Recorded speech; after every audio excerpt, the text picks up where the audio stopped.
जितनी चीजें आपके सिलेबस में है सिर्फ उतना ही हम लोग इस पी ब्लॉक सेक्शन के अंदर जो है डिस्कस करेंगे, क्योंकि एग्जाम के पास आपको क्लैरिटी होना चाहिए कि कहाँ से एग्जैक्ट क्वेश्चंस आते हैं। ठीक है, कंफ्यूजन जो आज तक बच्चों को होता है बचपन से, तुम्हें बचपन से पढ़ाया जाता है कि बेटा सिलिकॉन मेटलॉइड है, बोरोन भी मेटलॉइड है, तुमने पढ़ा होगा 9th-10th में बात है ना। दरअसल बोरोन और सिलिकॉन बेटा नॉन मेटल्स होते हैं। ठीक है, they are actually non metals. GS से सब टेबो, ये 2025 में क्वेश्चन भी पूछा हुआ है। नंबर ऑफ एलिमेंट्स किसी पीरियड में देखो किसके बराबर है, नंबर ऑफ इलेक्ट्रॉन्स। नीलू पीलू आशु सब बीमार। ठीक है, अच्छा तो कॉन्फ़िगरेशन कैसे लिखेंगे? तो ज़ेनॉन तुम सोचोगे my whole life was a lie, मैंने सोचा नोबल गैसेस सच में नोबल। अरे काई की नोबल यार, नोबल गैसेस ही नोबल नहीं है, यही नोबल नहीं है तो तुम तो क्या ही नोबल बनोगे। इलेक्ट्रोनेगेटिविटी को हम बॉन्डेड स्टेट के अंदर ही डिफाइन करते हैं। ठीक है, यानी जब एटम्स ने बॉन्ड बना रखा है उस दरमियान एक एटम की टेंडेंसी इलेक्ट्रॉन क्लाउड अपनी तरफ खींचने की। तो जितने भी पॉइंट्स बताए हैं ये इंपॉर्टेंट है, यहाँ से क्वेश्चन आते हैं।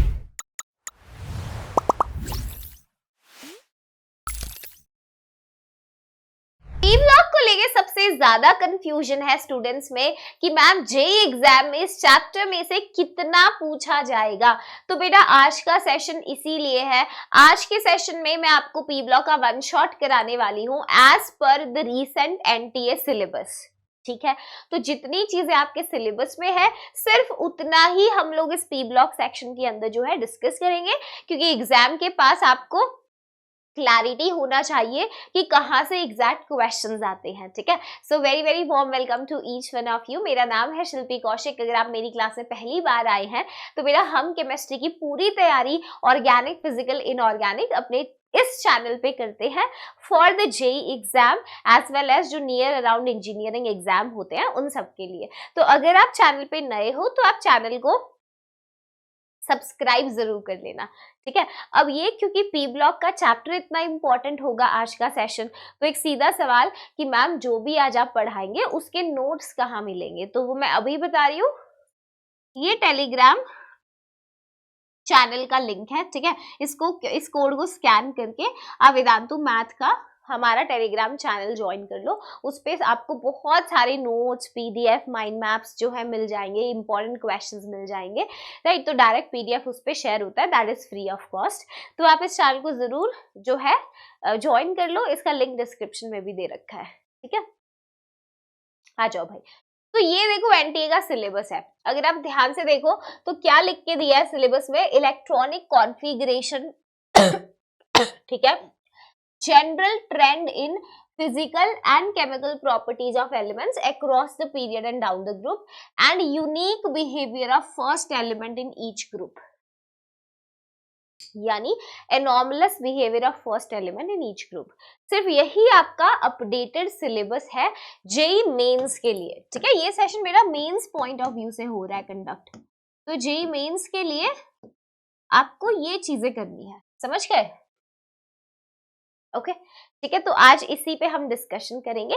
सबसे पहली चीज आपका पी ब्लॉक है कहाँ, ये तो पता है, आपने मॉडर्न पीरियोडिक टेबल तो देखा ही होगा, है ना। तो ऐसा सा जो हमारा मॉडर्न पीरियोडिक टेबल दिखता है जिसमें नीचे एफ ब्लॉक भी है बेचारा, जिसको इज्जत नहीं मिलती ज्यादा, अलग से है। तो इधर साइड जो अपना राइट हैंड साइड का पोर्शन है जिसमें आपके ग्रुप नंबर 13 से 18 आते हैं, यही आपका क्या है, पी ब्लॉक है। ठीक है, अच्छा पी ब्लॉक क्यों बुलाते हैं इन्हें, क्योंकि इन एलिमेंट्स के जो आखिरी इलेक्ट्रॉन है ना, तो वो किस सब शेल में एंटर करता है, पी सब शेल में, सिवाय हीलियम के। ऑल्दो हीलियम 1s2 होता है कॉन्फ़िगरेशन में, मगर बाकी एलिमेंट्स का जो आखिरी इलेक्ट्रॉन है वो कहाँ एंटर करता है, पी सब शेल के अंदर। ठीक है, तो ये सारे एलिमेंट्स कैसे हैं, पी ब्लॉक। ठीक है, एक और बहुत खूबसूरत बात देखो पी ब्लॉक में, यहाँ तुम्हें ना वेरिएशंस मिलता है, तुम्हें यहाँ मेटल्स मिल जाएंगे। ठीक है,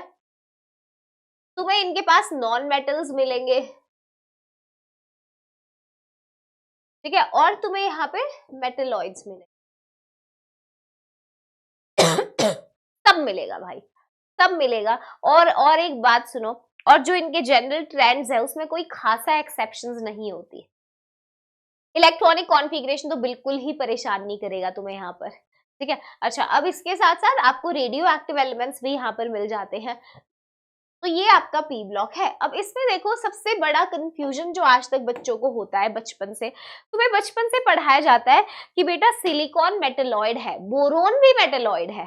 तुमने पढ़ा होगा 9th-10th में, बात है ना। दरअसल बोरोन और सिलिकॉन बेटा नॉन मेटल्स होते हैं, ठीक है, they are actually non metals. Yes, तो मेटलॉइड्स आपके स्टार्ट कहाँ से हो रहे हैं? क्या सिलिकॉन मेटलॉइड नहीं है? नहीं, देखो मेटलॉइड है आपका जर्मेनियम, दिख रहा है जर्मेनियम। जर्मेनियम के बगल में देखो यू कैन सी आर्सेनिक, है ना, सेलेनियम, जर्मेनियम, आर्सेनिक, सेलेनियम, अच्छा एंटीमनी और टेल्यूरियम, ये आपके मेटलॉइड्स हैं। मैं लिख देती हूँ, जर्मेनियम, ठीक है, आर्सेनिक, सेलेनियम, एंटीमनी और टेल्यूरियम।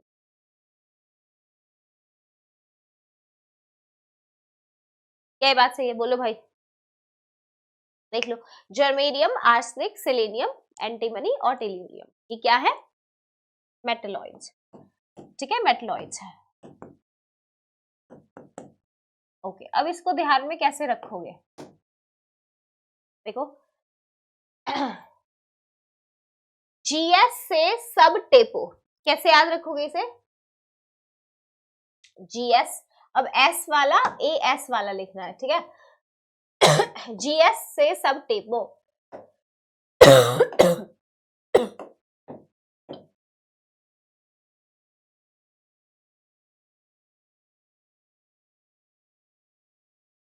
याद रखोगे? बोलो, जीएस से सब टेपो, इससे मेटलॉइड्स याद रहेंगे। देखो, जी से जर्मेनियम, एस से आर्सेनिक, कुछ और मत सोचना, से है सिलेनियम, ठीक है, सब एंटीमनी और टेपो टेल्यूरियम, ठीक है, ओके। चलो भाई, तो ये हमारे मेटलॉइड्स है। अब इसके अलावा देखो कार्बन को अगर आप चेक करते हो, ये नॉन मेटल है, सिलिकॉन नॉन मेटल है। किसी को कंफ्यूजन है तो लिख लेना ये बात।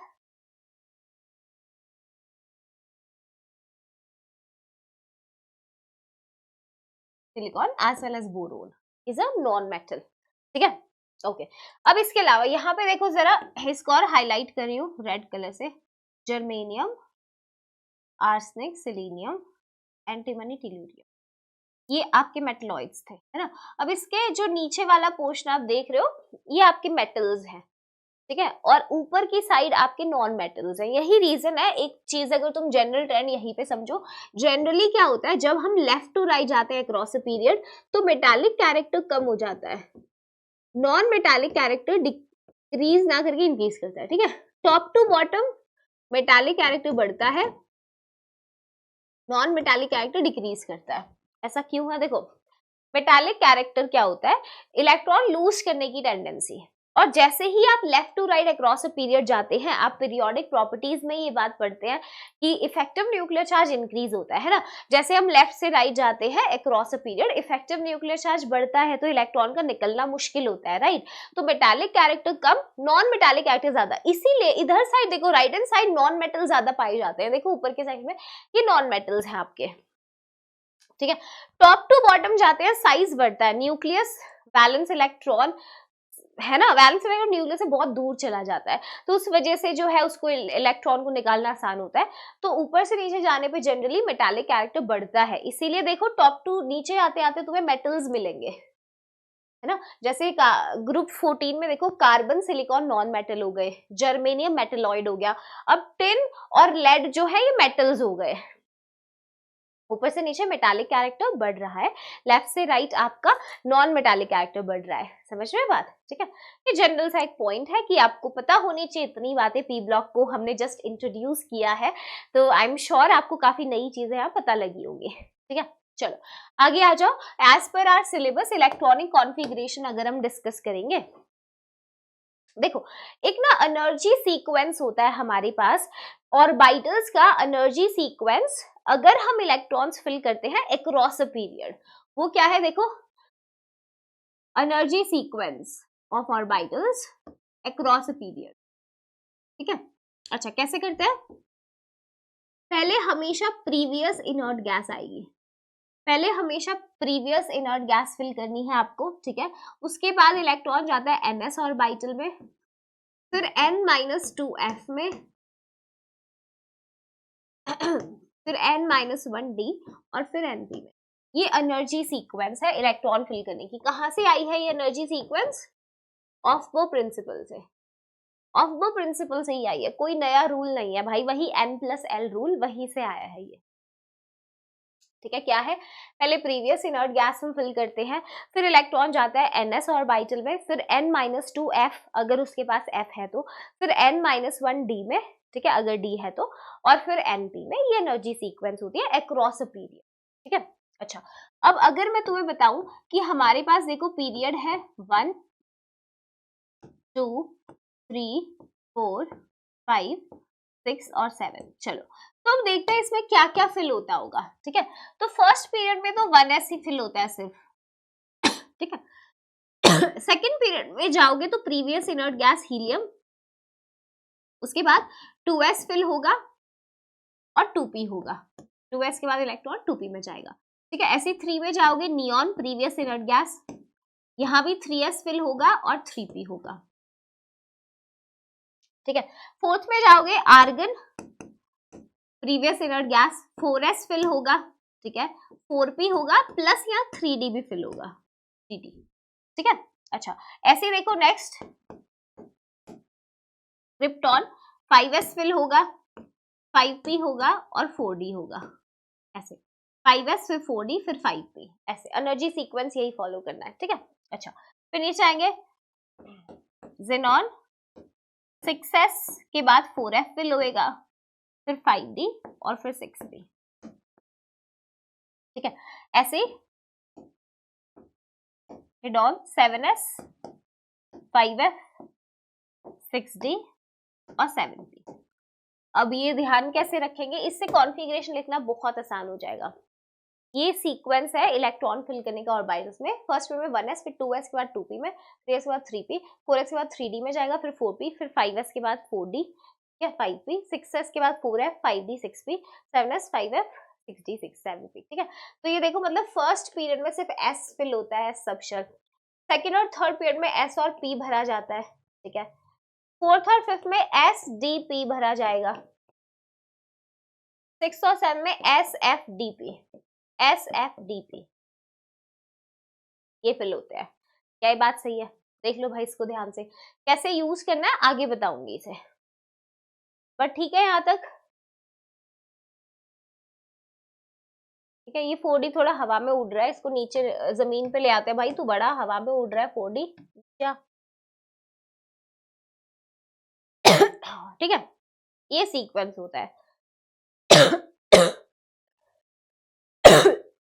सॉरी, एक्चुअली कोल्ड थोड़ा ज्यादा है, तो जब बोल रही हूँ ना तो बोलने में थोड़ा इशू हो रहा है। आई होप थोड़ा सा मैनेज कर लेना आज, ठीक है।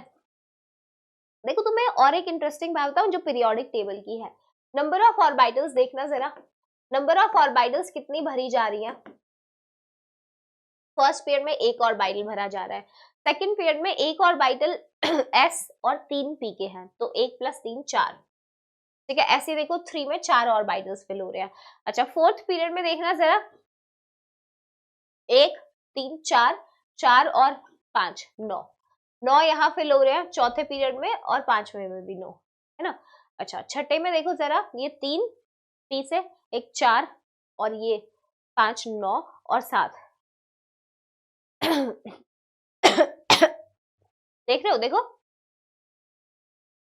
एक इसका 7, ये 8 हो गए, ठीक है, और ये 3 11 और 5 मतलब 16, ठीक है। 16 ऑर्बिटल्स हम 6 पीरियड में फिल कर रहे हैं और 16 ही हम 7th में, ठीक है। तो नंबर ऑफ इलेक्ट्रॉन्स कितने आएंगे बताओ। एक ऑर्बिटल में मैक्सिमम 2 इलेक्ट्रॉन आ सकते हैं, है ना। तो एक ऑर्बिटल में इलेक्ट्रॉन 2 आ सकते हैं, 4 में 8 आ सकते हैं, 8 18 18 32 32, जाना पहचाना नंबर है।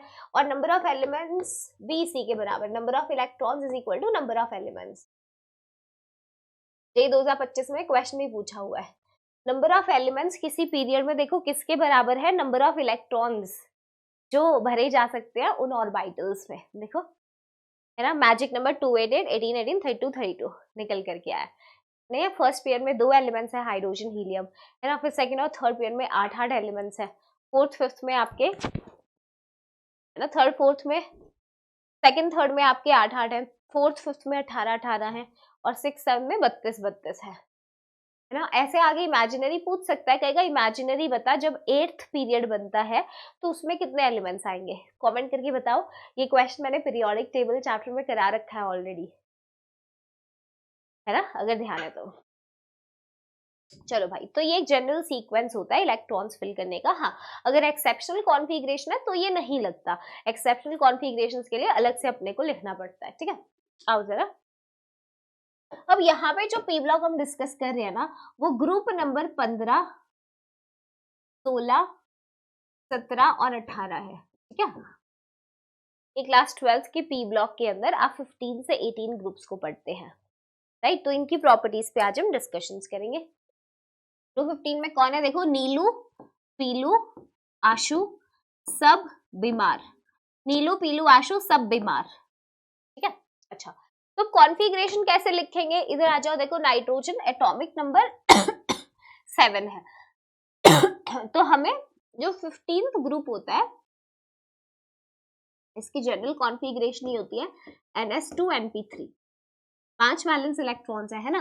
तो नाइट्रोजन बेटा सेकंड पीरियड से है, तो आपका NS2 मतलब क्या होगा, 2s2 होगा। सेकंड पीरियड है, 2s2 2p3। ठीक है, अगर किसी बच्चे को कंफ्यूजन है कि मैम n की वैल्यू क्या है, ये तो आपने बताया ही नहीं। n होता है हाईएस्ट प्रिंसिपल क्वांटम नंबर। ठीक है, या आप ये बोलो उसका period number. Highest principal quantum number को करस्पॉन्ड करता है n, या उसका ये कहे पीरियड नंबर। ठीक है, चलो। हाँ, तो इधर आ जाओ। तो ये क्या होगा, नाइट्रोजन 2s2 2p3। अब फॉस्फोरस भाई थर्ड पीरियड में होगा, तो ये क्या होगा, 3s2 3p3, है ना। आर्सेनिक अब चौथे पीरियड में होगा, तो ये होगा 4s2 4p3। मगर तुम्हें पता है यार 3d भी फिल होगा, जो अंदर है उसको पूरा फिल कर दो, 3d पूरा फिल कर दो 10। ठीक है, ऐसे एंटीमनी फिफ्थ पीरियड में है 5s2 5p3, मगर 4d होगा, पूरा भर दो 10। ठीक है, ऐसे बिस्मथ पे आएंगे 6s2 4f भी होगा यहाँ पे, है ना, और 5d होगा और 6 भी होगा।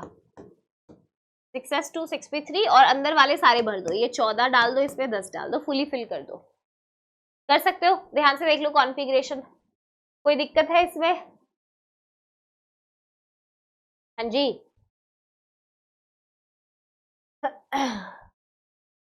कर सकते हैं, बोलो क्या किया मैंने। देखो, वही जो आपको एनर्जी सीक्वेंस बताया था, सेकंड थर्ड पीरियड में sp भरे जाते हैं, फिर sdp भरे जाते हैं, फिर छठे सातवें में sfdp। सेवेंथ पीरियड वाला नहीं लिखा, वो रेडियो एक्टिव है, तो उसकी बात नहीं करेंगे।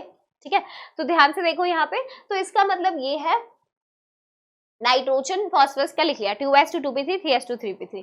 जैसे आर्सेनिक पे गए एंटीमनी, इसमें d भी फिल होगा, है ना। तो 4s2 4p3 अंदर जो भी आएगा उसको पूरा भर दो। ठीक है, और ऐसे ही लास्ट में 6s2 6p3 अंदर जितने आएंगे उनको पूरा फिल कर दो। कोई एक्सेप्शनल कॉन्फ़िगरेशन नहीं है, बहुत आसान है। ऐसे ही यहाँ देखो, सबको कर लेना कंप्लीट इसी तरीके से। ऑक्सीजन सल्फर से टेपो, ऑक्सीजन सल्फर से टेपो, ये कैसे याद रखेंगे, face CBI at home, face CBI at. Astatine भी करने की जरूरत नहीं है, छोड़ दो इसे, है ना। रेडियो एक्टिव पे ध्यान ही देना हमें, फ्लोरीन क्लोरीन ब्रोमीन आयोडीन। ठीक है, ऐसे यहाँ पे हीना नेहा और कैटरीना, हीना नेहा और कैटरीना, जेरोक्स रीना। नीचे इसकी भी इतना डिस्कशन करने की जरूरत नहीं है, आप बस इनको देख लो, है ना। जो हम बता रही हूँ इतने भी अगर ध्यान रखो कॉन्फ़िगरेशन में लिख लोगे तो काफी है तुम्हें, कोई दिक्कत नहीं है। इसी तरह करना है, देखो इनकी general configuration NS2 NP3 type ना होके NP4 होगा। जैसे ये होगा 2s2 2p4, फिर नीचे वाले ऐसे ही फिल करने हैं जैसे ये किया है। ठीक है, ऐसे ही 2s2 2p5 2s2 2p6 कर सकते हैं। नीचे ऐसे देखो थर्ड पीरियड वाला है तो 3s2 4s2 4 पे 6 अंदर डी आएगा पूरा भर दो, ठीक है। ऐसे ही 5s2 5 पे 6 अंदर 4d आएगा पूरा भर दो। कर सकते हो इस तरीके से? क्या क्लियर है? एक बार बता दो मैम को, कर सकते हैं, ठीक है। तो कुल मिला के ये जो मैंने सीक्वेंस बताया ये काम आएगा बहुत, और फिर तुम्हें यहाँ कोई एक्सेप्शनल कॉन्फ़िगरेशन में नहीं दिखेगा तो आराम से मस्त लगाते रहना, पी ब्लॉक में इस चीज की तुम्हें संतुष्टि रहेगी।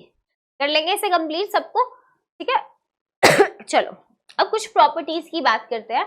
तो प्रॉपर्टीज में सबसे पहले विल डिस्कस एटॉमिक साइज का ट्रेंड क्या है, ठीक है। और वही मैं फिर से बता रही हूँ कि एटॉमिक साइज में जो एक्सेप्शन आता है ग्रुप नंबर 13 में आता है। अभी जो पी ब्लॉक में पढ़ा रही हूँ वी आर कंसीडरिंग 15 से 18 ग्रुप्स, ठीक है। तो इधर आ जाओ, जनरल ट्रेंड क्या होता है, atomic size left to right जाने पे एटॉमिक साइज ना घटता है ग्रुप नंबर 17 तक। ऐसा क्यों है बेटा? क्योंकि इफेक्टिव न्यूक्लियर चार्ज बढ़ता है, ठीक है। और टॉप टू बॉटम क्या होगा मैम? क्योंकि top to bottom number of shells dominate करते हैं तो ओवरऑल जो एटॉमिक साइज है वो बढ़ता है, ठीक है। ये जनरल ट्रेंड है। तो इसका मतलब अगर हम बात करें नाइट्रोजन से बड़ा फॉस्फोरस, फॉस्फोरस से बड़ा आर्सेनिक, फिर एंटीमनी, फिर बिस्मथ, ठीक है। ऐसी ऑक्सीजन से बड़ा सल्फर, सेलेनियम, टेल्यूरियम, पोलोनियम, ठीक है। फ्लोरीन, क्लोरीन, ब्रोमीन, आयोडीन, ऊपर से नीचे साइज जो है वो इंक्रीज कर रहा है, क्लियर है? ऊपर से नीचे साइज इंक्रीज करेगा, ठीक है। लेफ्ट टू राइट में अगर हम डिस्कस करें, देखो नाइट्रोजन है, ऑक्सीजन है, फ्लोरीन है और नियॉन है। आ जाओ इनकी कॉन्फ़िगरेशन लिखो। देखो अभी देख कर आयो, नाइट्रोजन इज 2s2 2p3 है ना, ये 2s2 2p4 है, ये 2s2 2p5 है, 2s2 2p6 है, ठीक है। अब ध्यान से देखो बेटा, ये जो नाइट्रोजन है ना ये हाफ फिल्ड हो जाएगा, half filled configuration, this is half filled P. Half filled configurations fully full ज्यादा स्टेबल होते हैं। तो 2p3 से अगर हम देखें साइज, ध्यान देना प्लीज, कोई कंफ्यूजन तो नहीं है? हाँ, ठीक है। तो साइज में कुछ हाफ फिल्ड का इंपैक्ट नहीं पड़ेगा, ये पड़ेगा जब हम इलेक्ट्रॉन रिमूवल की बात करेंगे, यानी जब हम आयोनाइजेशन एनर्जी की बात करेंगे ना, तो तब अगर 2p3 हाफ फिल्ड से इलेक्ट्रॉन निकालना होगा तो ज्यादा एनर्जी लगती है एज कंपेयर टू 2p4 से अगर इलेक्ट्रॉन निकालना है ना। तो आयोनाइजेशन एनर्जी में थोड़ा ध्यान रखना। बाकी जब हम साइज की बात करते हैं वो मैं क्लियर कर दूं तुम्हें, जब हम लेफ्ट टू राइट जाते हैं ना, जैसे नाइट्रोजन, ऑक्सीजन, फ्लोरीन में हम ना कोवैलेंट रेडियस मेजर करते हैं, कोवैलेंट रेडियस, ठीक है। जबकि जो नियॉन है बेटा ये एक नोबल गैस है, इनमें हम वॉन्डरवॉल रेडियस को मेजर करते हैं।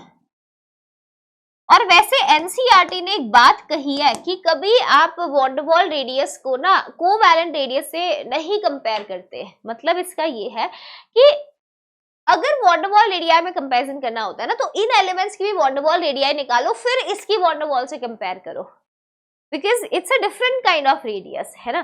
तो कोवैलेंट रेडियस वॉन्डरवॉल रेडियस में अगर हम कंपेयर करते हैं, तो क्योंकि वॉन्डरवॉल रेडियस में अब ये एक नियॉन एटम है, दूसरा है, अब जब ये एक दूसरे को टच ही नहीं करे तो अगर हम रेडियस लेते हैं तो वो तो ऑब्वियसली एक्सपेक्टेड से ज्यादा ही आएगी, है ना। तो वॉन्डरवॉल रेडियस सबसे बड़ी होती है, फिर मेटालिक रेडियस होती है, और आपकी कोवलेंट रेडियाई कुछ, क्योंकि कुछ कोवलेंट बॉन्ड ओवरलैपिंग में कुछ पार्ट चला जाता है, ये सबसे छोटी होती है। तो अगर हम कंपेयर करेंगे तो नियॉन का जो साइज है ना वो अपने रिस्पेक्टिव पीरियड में सबसे बड़ा मिलेगा। मतलब कि हम ये कह सकते हैं कि अगर हम साइज को कंपेयर करें तो ये कहना गलत नहीं होगा, नियॉन का साइज सबसे ज्यादा होगा, ठीक है। उसके बाद लेफ्ट टू राइट तो तुम्हें पता है साइज कम होता है, तो नाइट्रोजन, फिर ऑक्सीजन, तो सबसे छोटा हो जाएगा फ्लोरीन। ऐसा क्यों? क्योंकि इसमें हमने वॉन्डरवॉल रेडियस को मेजर किया है। समझ रहे हो इस बात को? बोलो, तो नियॉन सबसे बड़ा, नाइट्रोजन, ऑक्सीजन, फ्लोरीन। तो अपने रिस्पेक्टिव पीरियड में जो आपकी नोबल गैसेस है वो लार्जेस्ट होते हैं, बिकॉज वी नो उसमें हम वॉन डेर वाल्स रेडियस को मेजर करते हैं। ठीक है, ये पॉइंट ध्यान रखना है। बाकी साइज में ऐसे एज सच कोई भी एक्सेप्शन नहीं है, सब कुछ जनरल है कि टॉप टू बॉटम जाओगे तो साइज बढ़ रहा है, लेफ्ट टू राइट जाओगे तो साइज डिक्रीज कर रहा है। पी ब्लॉक में यहाँ ग्रुप नंबर 15 से 18 सिर्फ ये एक चीज था जो हमने point van der Waals radii का अभी डिस्कस किया है। क्लियर है, नो कंफ्यूजन। आगे चले, बोलो नेक्स्ट प्रॉपर्टी। हाँ, आ जाओ भाई। Next is ionisation energy. बेटा आयोनाइजेशन एनर्जी की अगर हम बातें करें तो जनरल ट्रेंड देख लो। जनरल ट्रेंड होता है लेफ्ट टू राइट जाने पे, अभी मैंने बताया जेड इफेक्टिव बढ़ता है, आयोनाइजेशन एनर्जी बढ़ेगी, है ना। Top to bottom number of shells dominate करती है, आयोनाइजेशन एनर्जी घटती है। ये कैसे हुआ शिल्पी मैम? देखो बहुत सिंपल है, पहले देख लो, अगर भूल गए हो आयोनाइजेशन एनर्जी क्या होती है। ये एक एटम है, ठीक है, अंदर इलेक्ट्रॉन्स फिल्ड है। ये कैसा एटम है? आइसोलेटेड है, गैसियस है। सॉरी,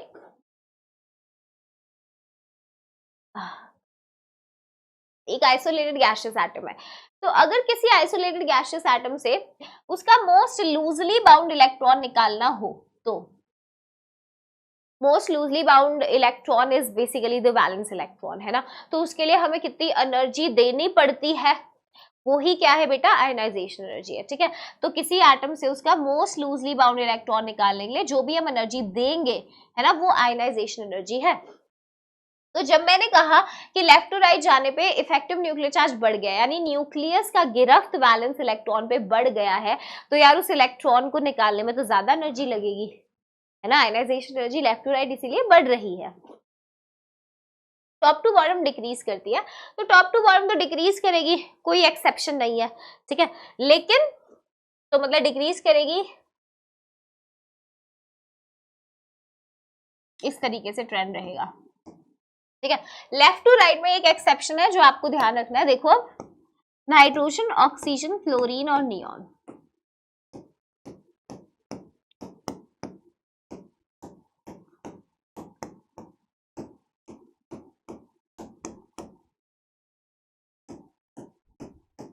देखना जरा, होना क्या चाहिए था, left to right ionisation energy बढ़ती, मगर यहाँ देखो 2p3 से इलेक्ट्रॉन निकालना ज्यादा मुश्किल है 2p4 के मुकाबले। तो इसका मतलब नाइट्रोजन की आयोनाइजेशन एनर्जी ऑक्सीजन से ज्यादा है, समझे इस बात को, ठीक है। अच्छा, अब यहाँ तो 2p5 है, तो इसके बाद फ्लोरीन की ज्यादा होगी, और ये फुली फिल्ड है तो नियॉन। तो इधर देखो ऑर्डर ये होता है इनमें, ऑक्सीजन की आयोनाइजेशन एनर्जी से ज्यादा नाइट्रोजन होगा, क्योंकि नाइट्रोजन हाफ फिल्ड पी से हम इलेक्ट्रॉन निकाल रहे हैं, फिर फ्लोरीन और फिर नियॉन। पीरियोडिक टेबल में तुमने पढ़ा होगा ओवरऑल आयोनाइजेशन एनर्जी जब लेफ्ट टू राइट जाते हैं तो दो ही एक्सेप्शंस आपको दिखते हैं। एक जब बोरोन बेरिलियम का कंपैरिजन करते हो वहां पेनिट्रेशन इफेक्ट होता है ना, और एक जब ऑक्सीजन नाइट्रोजन में करते हो तो यहाँ हाफ फिल्ड कॉन्फ़िगरेशन का कॉन्सेप्ट होता है। ओके, बाकी नॉर्मल है। बाकी पी ब्लॉक में आयोनाइजेशन एनर्जी आपको कोई खासा जो डिस्टर्ब नहीं करेगी, ठीक है। आ जाओ, इसके बाद देखो इलेक्ट्रॉन एफिनिटी का अगर हम डिस्कशन करते हैं, थोड़ा सा रिवाइज कर लो। इलेक्ट्रॉन एफिनिटी होती है, एफिनिटी मतलब चाहत, अफेक्शन, जैसे तुम्हें फील होता होगा कभी, है ना, किसी के लिए अफेक्शन हो जाता है, राइट। तो ऐसे ही हमारे पास इलेक्ट्रॉन एफिनिटी होती है कि इलेक्ट्रॉन के प्रति अफेक्शन जब हम बोलते हैं तो वो इलेक्ट्रॉन एफिनिटी है, राइट। तो इलेक्ट्रॉन एफिनिटी सिर्फ एक टेंडेंसी होता है कि कोई अगर आपके पास एक आइसोलेटेड गैसियस स्टेट में एक एटम पड़ा है तो उसकी टेंडेंसी इलेक्ट्रॉन को एक्सेप्ट करने की क्या है ना, इलेक्ट्रॉन को गेन करने की जो टेंडेंसी है वो इलेक्ट्रॉन एफिनिटी है। मगर इलेक्ट्रॉन एफिनिटी को जब अपन मेजर करते हैं ना तो उसको मेजर किया जाता है इलेक्ट्रॉन गेन एंथैल्पी की टर्म्स में, समझो। इसका मतलब ये, अगर मैं कहूं किसी एलिमेंट का, देखो समझो इस चीज को, पीरियोडिक टेबल में तुमने पढ़ा होता है ये, हालांकि हम सिर्फ ट्रेंड ही डिस्कस करेंगे यहाँ, मगर मैं एक थोड़ा आइडिया दे रही हूँ, ये मान के कि तुम भूल गए, चलो इलेक्ट्रॉन एफिनिटी थोड़ा सा बता रही हूँ तो समझो। देखो, अगर इलेक्ट्रॉन एफिनिटी हाई है तो उस एलिमेंट की इलेक्ट्रॉन गेन एंथैल्पी उतनी ही नेगेटिव होती है। इलेक्ट्रॉन एफिनिटी कम होने का मतलब क्या है कि इलेक्ट्रॉन गेन एंथैल्पी पॉजिटिव हो सकती है, या ये कहे लेस नेगेटिव होगी, जीरो भी होती है, समझ रहे हो क्या इस बात को? यस तो इलेक्ट्रॉन एफिनिटी कम होना मतलब इलेक्ट्रॉन गेन एंथैल्पी पॉजिटिव हो सकती है, कहीं लेस नेगेटिव होगी है ना। ओके तो मतलब अगर हम यहाँ कंपेयर करते हैं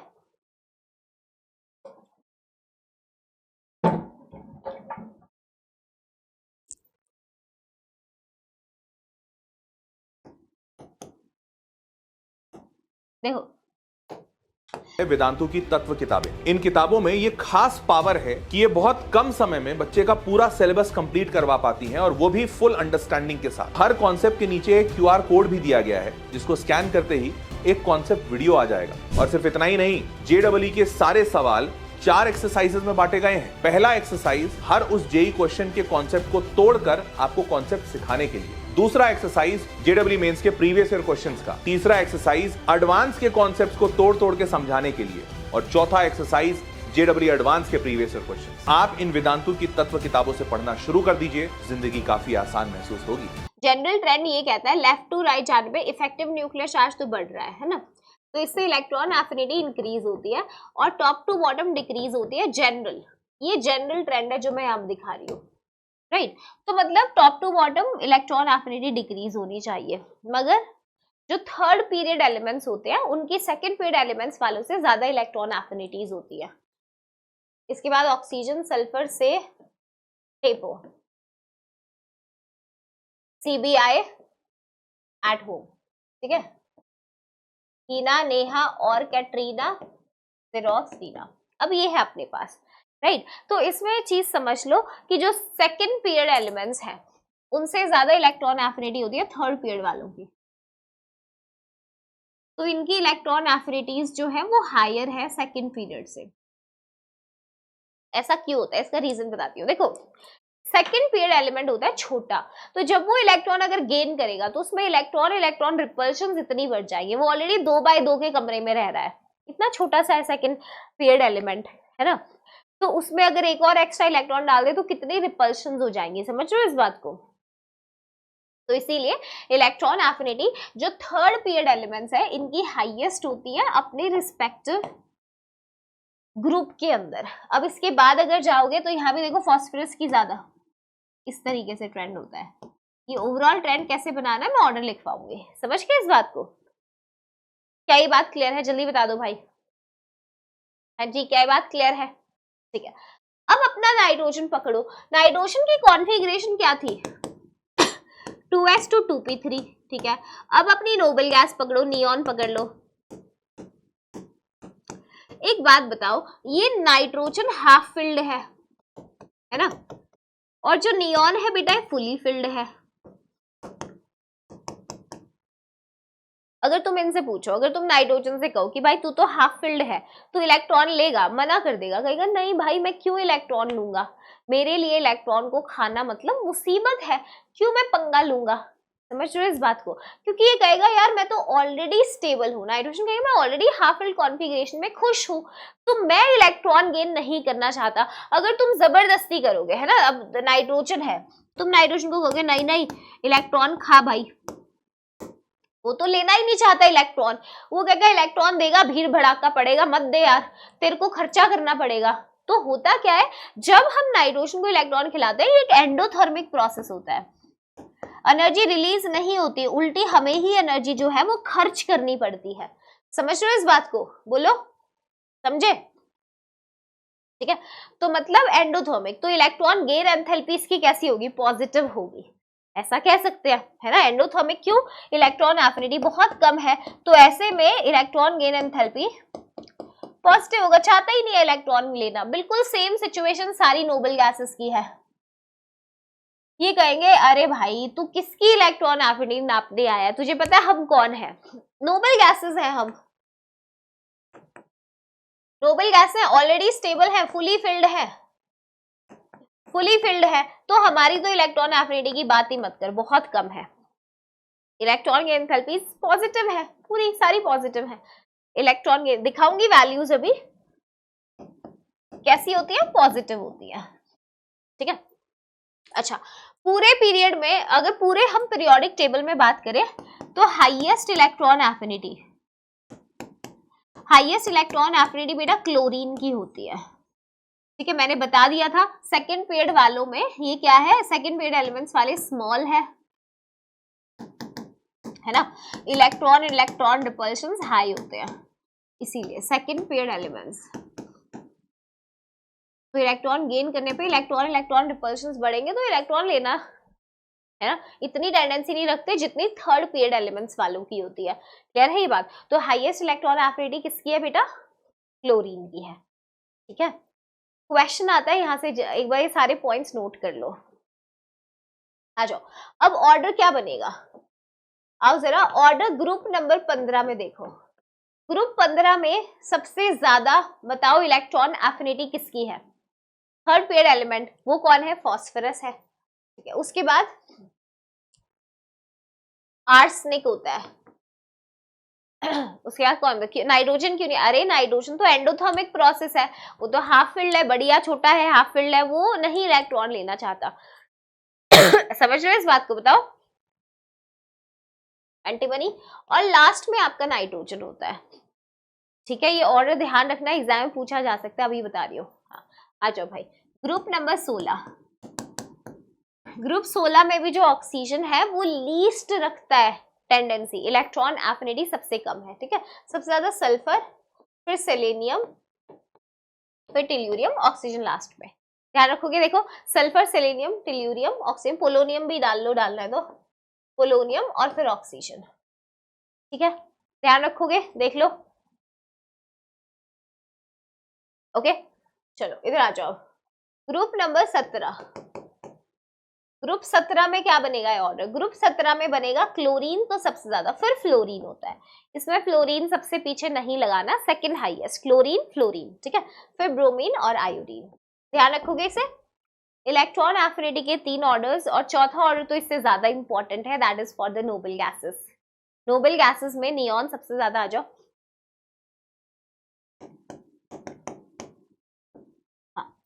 वैल्यूज दिखाऊंगी तो डेटा तुम खुद भी कंपेयर कर सकते हो। जो ऑर्डर मैं बता रही हूँ दिस इज डेटा बेस्ड, ठीक है, जो हम इवन नोबल गैसेस के लिए बात कर रहे हैं, ठीक है।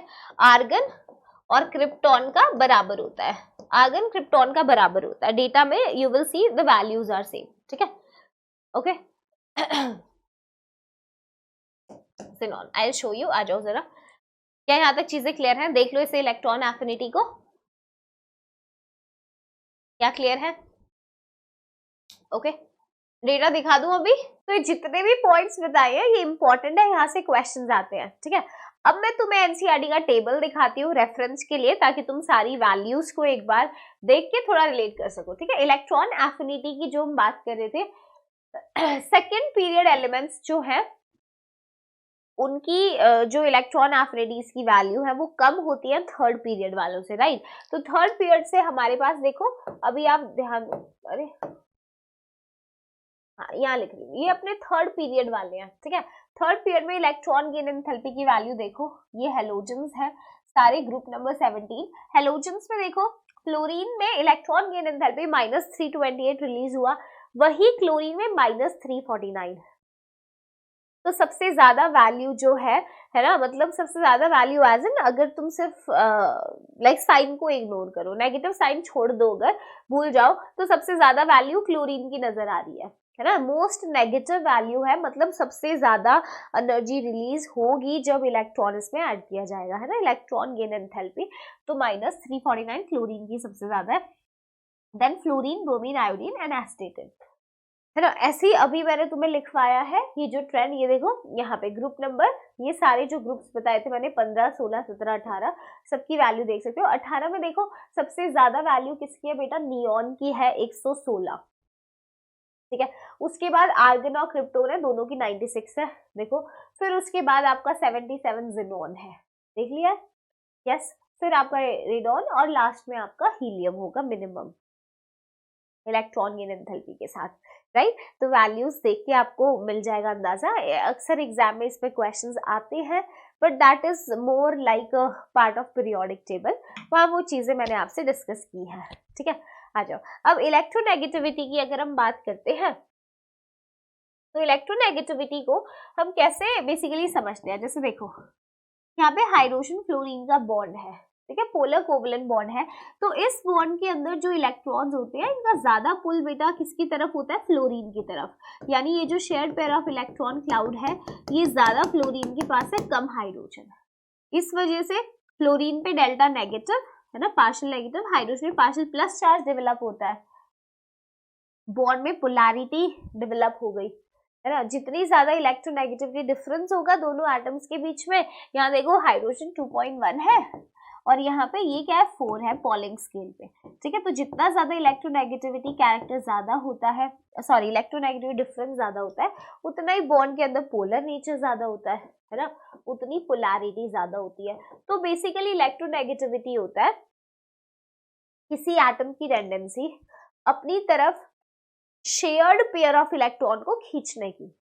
इलेक्ट्रोनेगेटिविटी को हम बॉन्डेड स्टेट के अंदर ही डिफाइन करते हैं, ठीक है। यानी जब एटम्स ने बॉन्ड बना रखा है उस दरमियान एक एटम की टेंडेंसी इलेक्ट्रॉन क्लाउड अपनी तरफ खींचने की। अब तुम जानते हो जनरली लेफ्ट टू राइट हमने समझा है हमेशा जेड इफेक्टिव बढ़ने से अब इलेक्ट्रोनेगेटिविटी भी बढ़नी चाहिए, टॉप टू बॉटम इलेक्ट्रोनेगेटिविटी कम होनी चाहिए, ट्रेंड यही होता है, ठीक है।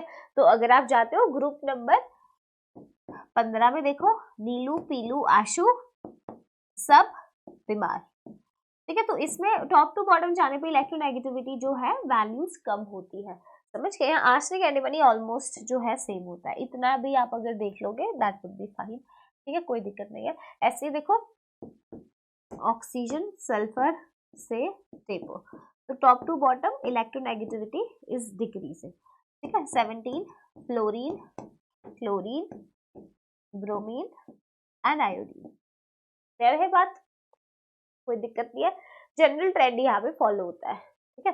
15 से 17 वालों में देखो टॉप टू बॉटम इलेक्ट्रोनेगेटिविटी जो है वो डिक्रीज करेगा, राइट। क्यों, तुम्हें पता है एटम का साइज इतना बड़ा हो गया कि न्यूक्लियस का पुल बैलेंस इलेक्ट्रॉन के ऊपर, जो शेयर्ड पेयर ऑफ इलेक्ट्रॉन है उनके ऊपर बहुत ही कम हो जाता है, डिमिनिश, तो इलेक्ट्रोनेगेटिविटी कम होती है, ठीक है। आ जाओ नेक्स्ट देखो बेटा, फिजिकल प्रॉपर्टीज को अगर हम कंपेयर करते हैं तो फिजिकल प्रॉपर्टीज में अपने पास है बॉइलिंग पॉइंट, मेल्टिंग पॉइंट और डेंसिटी, ठीक है। तीनों की ही अगर मैं बात करूं तो top to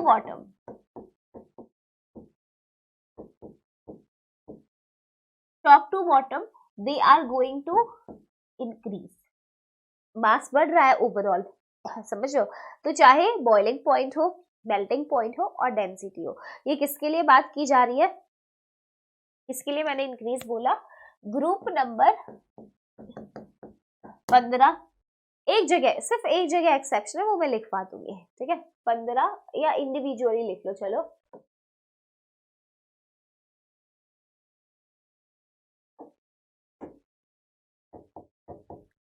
top to bottom increases, top to bottom increases, top to bottom increases, किसके लिए, ग्रुप 15, 16, 17 और 18 के लिए, किसके लिए 15, 16, 17 और 18 के लिए, क्या बात सही है, बोलो भाई, या जल्दी बता दो, लिख दो। ग्रुप नंबर 15 से 18, ठीक है, group 16 to 18,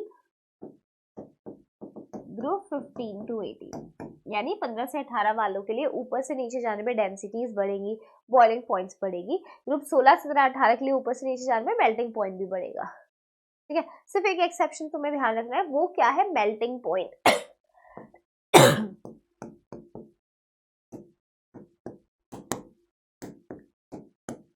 melting point group number 15 के अंदर एक एक्सेप्शन दिखाता है, it is data based. Nitrogen से ऊपर से नीचे जा रहे हैं तो नाइट्रोजन से ज्यादा फॉस्फोरस का होता है मेल्टिंग पॉइंट, यस होना भी चाहिए था, होता भी है, ठीक है। उसके बाद मगर आर्सेनिक होता है, एंटीमनी बिस्मथ, ठीक है। इस ट्रेंड को आप ध्यान रख लेना बस, मेल्टिंग पॉइंट ग्रुप 15, बाकी तीनों को मैंने जनरलाइज करा दिया है, boiling point, melting point, density, top to bottom जो है वो इंक्रीज करता है, ध्यान से देख लो, ठीक है, कोई दिक्कत नहीं है, आगे चले। चलो इसके बाद ऑक्साइड्स देख लो कुछ बेटा, एम्फोटेरिक ऑक्साइड्स आपको कंठस्थ याद होने चाहिए किसी भी पॉइंट पे, हमेशा यू शुड नो एम्फोटेरिक, तो मैंने उसकी लिस्ट बनाई है, देखो बैंगन आलू गाजर सुनो मेरी प्रॉब्लम, करो वरना ऐसे सबको बीमार तुम जरा, इससे इसके अलावा एक और ट्रिक होती है जाना बयाली इंग्लिश पंजाबी सॉन्ग वाली, अगर वो उससे याद किया वो भी ठीक है ना। किसको ये ट्रिक पसंद है तो आप वो इसको यूज कर सकते हैं। हाँ, इसमें गौर फरमाना है कुछ ऐसे एलिमेंट्स के ऊपर जो मल्टीपल मतलब वेरिएबल ऑक्सीडेशन स्टेट्स दिखाते हैं। क्रोमियम को ही उठा लो। अब क्रोमियम का आप सिर्फ अगर ऐसे ध्यान रखोगे कि क्रोमियम का ऑक्साइड एम्फोटेरिक है तो वो गलत है, समझो, वो गलत बात है। तो आपको कुछ एलिमेंट्स है ना जो वेरिएबल ऑक्सीडेशन स्टेट में नेचर ऑफ ऑक्साइड्स अलग होता है, जैसे आर्सेनिक। आर्सेनिक का 3+ में अगर वो मौजूद है तो वो एम्फोटेरिक ऑक्साइड होता है, समझ लो। और देखो जैसे अगर मैं बात करूं इसमें वेनेडियम को वी विल डिस्कस, है ना। तो आर्सेनिक +5 ध्यान रखोगे, ठीक है। एंटीमनी देखो ये रहा, इसमें है +3 में है, एंटीमनी +3 में। टिन +2 में हो या +4 दोनों ही एम्फोटेरिक है, मगर क्रोमियम देखो, क्रोमियम +3 ये रहा, क्रोमियम +3 वाला ऑक्साइड जो है दैट इज एम्फोटेरिक। वेनेडियम देखो एनसीईआरटी ने लिखा है DNF ब्लॉक के अंदर वेनेडियम V2O5 जो है ये एसिडिक होता है विद एम्फोटेरिक बिहेवियर, तो हम इसको ध्यान रखेंगे स्पेशली। V2O5 में हम कंफ्यूज जाते हैं, ठीक है। तो इसमें वेनेडियम कहाँ है, +5 के अंदर है, तो V2O5 ध्यान रखना है तुम्हें कैसा है, एम्फोटेरिक है, ठीक है। टेल्यूरियम देखो +4 में, इनको स्पेशली ध्यान रखना है, ठीक है। तो मैं फिर से लिख रही हूँ, आर्सेनिक देखो +3 में, वेनेडियम +5 में, ठीक है, एंटीमनी +3 में, टेल्यूरियम +4, इनको तो ध्यान रखना ही रखना, दैट इज इंपॉर्टेंट, ठीक है। समझ गए, बोलो। तो ये आपके एम्फोटेरिक ऑक्साइड्स की लिस्ट है जो आपको कंठस्थ याद होनी चाहिए किसी भी पॉइंट के ऊपर, क्लियर है। चलो, न्यूट्रल ऑक्साइड्स 3 है, उनको ध्यान रखना।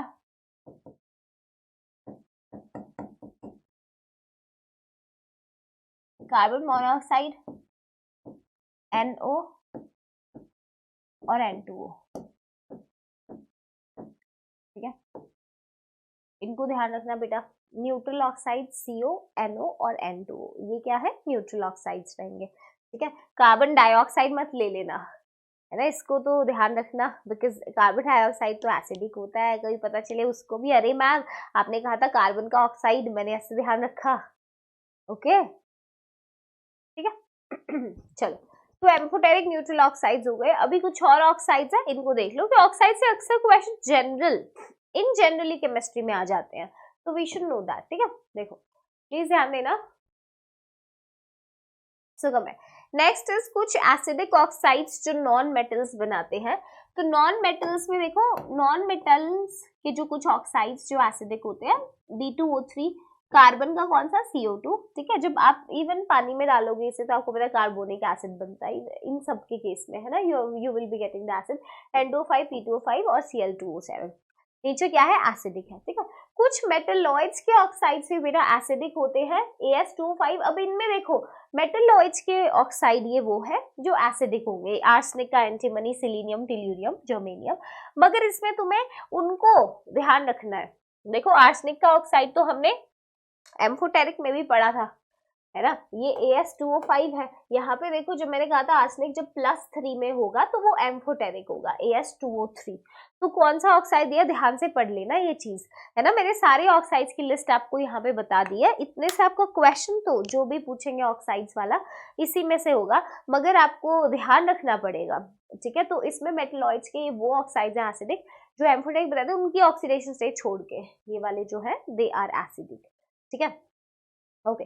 अब मेटल्स देखो, मेटल्स में आपको तीनों तरीके के ऑक्साइड्स मिलते हैं, बेसिक ऑक्साइड्स, ठीक है, एम्फोटेरिक ऑक्साइड्स और कैसे, एसिडिक ऑक्साइड्स। एक जनरल ट्रेंड बता रही हूँ, जनरली ऐसा होता है जब मेटल अपने लो ऑक्सीडेशन स्टेट में होता है ना, जब उसकी ऑक्सीडेशन स्टेट बहुत हाई नहीं है, जब कम है ऑक्सीडेशन स्टेट तो वो बेसिक ऑक्साइड्स बनाता है। जब वो काफी हाई ऑक्सीडेशन स्टेट में मेटल होता है तो उधर उसका ऑक्साइड जनरली कैसा होता है बेटा, एसिडिक होता है, राइट। जब इंटरमीडिएट ऑक्सीडेशन स्टेट में है तो एम्फोटेरिक होते हैं, जैसे यहाँ पे देखो लिथियम के केस में Li2, कैल्शियम +2 में है, मैग्नीशियम +2 में, लो ऑक्सीडेशन स्टेट। यहाँ देखो क्रोमियम +6 में, मैंगनीज +7 में, हाईएस्ट है ना ऑक्सीडेशन स्टेट में, नेचर एसिडिक है। और जो ये +4 है, मैंगनीज +4, तो जब इंटरमीडिएट में होता है तो एम्फोटेरिक ऑक्साइड होते हैं मेटल्स की, ये जनरल ट्रेंड है, ठीक है। तो मतलब हम कह सकते हैं हाई ऑक्सीडेशन स्टेट में एसिडिक,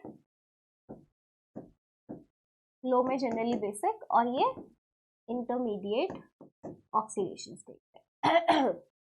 ठीक है, क्लियर है यहाँ तक चीजें? ओके चलो, तो वही पार्ट हम पी ब्लॉक का कर रहे हैं जो सिर्फ जेई मेंस के सिलेबस में है, वो जानकर इस सेशन को अटेंड करना, राइट?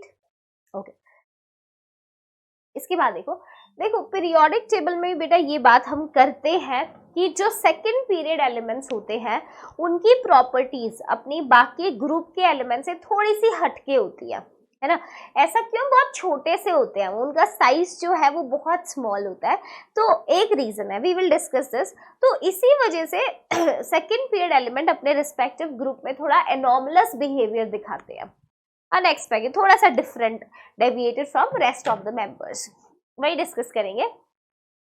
ये आपके सिलेबस में मेंशन कर रखा है। एनॉमलस बिहेवियर अगर अपन नाइट्रोजन की बात करते हैं, नाइट्रोजन डिफर करता है rest of the members of its group. ऐसा क्यों है?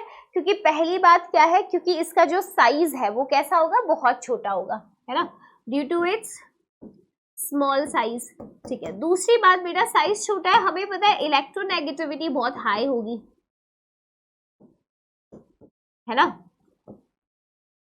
इलेक्ट्रोनेगेटिविटी जो है वो क्या है, हाई होगी, क्योंकि ये छोटा साइज है, न्यूक्लियस का पुल जो होगा इलेक्ट्रॉन से बहुत ज्यादा होगा, तो इलेक्ट्रोनेगेटिविटी जो है वो ज्यादा होगी, ठीक है। ओके, तीसरा हाई आयनाइजेशन एनर्जी। अगर हमें इलेक्ट्रॉन, जो लूजली बाउंड इलेक्ट्रॉन है, वैलेंस इलेक्ट्रॉन को अगर उस गैसियस मेटल एटम से निकालना है तो उसके लिए हमें एनर्जी जो देनी पड़ेगी वो बहुत ज्यादा लगेगी, क्योंकि साइज बहुत छोटा है, न्यूक्लियस का अट्रैक्शन ऑलरेडी उन इलेक्ट्रॉन्स पे काफी टाइट है ना। तो this is all related, small size, high electronegativity, ionisation energy है वो बहुत हाई होती है। सबसे इंपॉर्टेंट पॉइंट बेटा, एब्सेंस ऑफ डी ऑर्बिटल्स।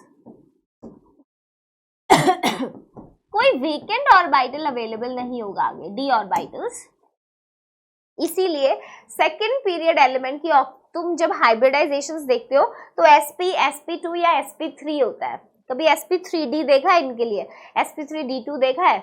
नहीं, ऑर्बिटल्स ही नहीं है, डी कैसे होगी, है ना। मल्टीपल बॉन्ड्स भी बनाने की टेंडेंसी रखते हैं, ठीक है। इसके अलावा देखो ये 4 पॉइंट्स, नाइट्रोजन मेरा जो सेकंड पीरियड एलिमेंट है इसके पास एक और यूनिक एबिलिटी है, दैट इज ये पी पाई मल्टीपल बॉन्ड्स को बना सकता है खुद के साथ, जैसे नाइट्रोजन एटम के साथ ही, है ना, विद इन इटसेल्फ, और दूसरे एलिमेंट्स के साथ भी जो सेकंड पीरियड के हैं, उनका छोटा साइज है, हाई इलेक्ट्रोनेगेटिविटी, कार्बन ऑक्सीजन वालों के साथ, जो कंपाउंड्स हम पढ़ते ही आए हैं आज तक, राइट। तो एनॉमलस बिहेवियर के मेन 4 पॉइंट्स ये हैं जो आपको पता होना चाहिए, करेक्ट। मैं सारी चीजें बताऊंगी, आ जाओ। नेक्स्ट देखो, जैसे तुम नीचे की तरफ जाओगे ग्रुप 15 में, देखो नीलू, पीलू, आशु सब बीमार। हैवियर एलिमेंट्स यानी कि इसके नीचे नीचे जैसे जाएंगे तो मास बढ़ता जाएगा। हैवी एलिमेंट्स इस ग्रुप के वो पी पाई बॉन्ड्स जो है दे डू नॉट फॉर्म, क्योंकि इनके एटॉमिक ऑर्बिटल्स लार्ज हैं, डिफ्यूज है, तो ओवरलैपिंग इतना अच्छा नहीं होता है, ये लार्ज साइज के है। तो एनॉमलस बिहेवियर का पहला ही पॉइंट ये था कि भाई ये छोटे साइज का है, पी पाई बॉन्ड्स जो बनाता है 2p ओवरलैप से काफी स्ट्रॉन्ग होते हैं, छोटा साइज होने की वजह से। नीचे वाले एलिमेंट्स के पास ये टेंडेंसी जो है कम होती जाएगी, क्योंकि साइज बड़ा होने से जो शेयर पेयर ऑफ इलेक्ट्रॉन्स है ना, वो जो ओवरलैपिंग हो रही है वो इफेक्टिव नहीं हो पाती। ओके, ठीक है। नेक्स्ट बात, nitrogen exist as a diatomic molecule with a triple bond. ये तो हम जानते हैं, देखो एक सिग्मा है और 2 पाई बॉन्ड्स है इसमें, है ना, 2 नाइट्रोजन एटम के बीच में, और इसकी जो एंथैल्पी है बॉन्ड वो बहुत हाई है। तो इस बॉन्ड एंथैल्पी की अगर हम बात करते हैं दैट इज हाई। हालांकि इसको हम कंपेयर करेंगे कि हाई है तो कंपैरेटिवली फॉस्फोरस या बाकी सब में अगर हम कंपेयर करें, will talk about it.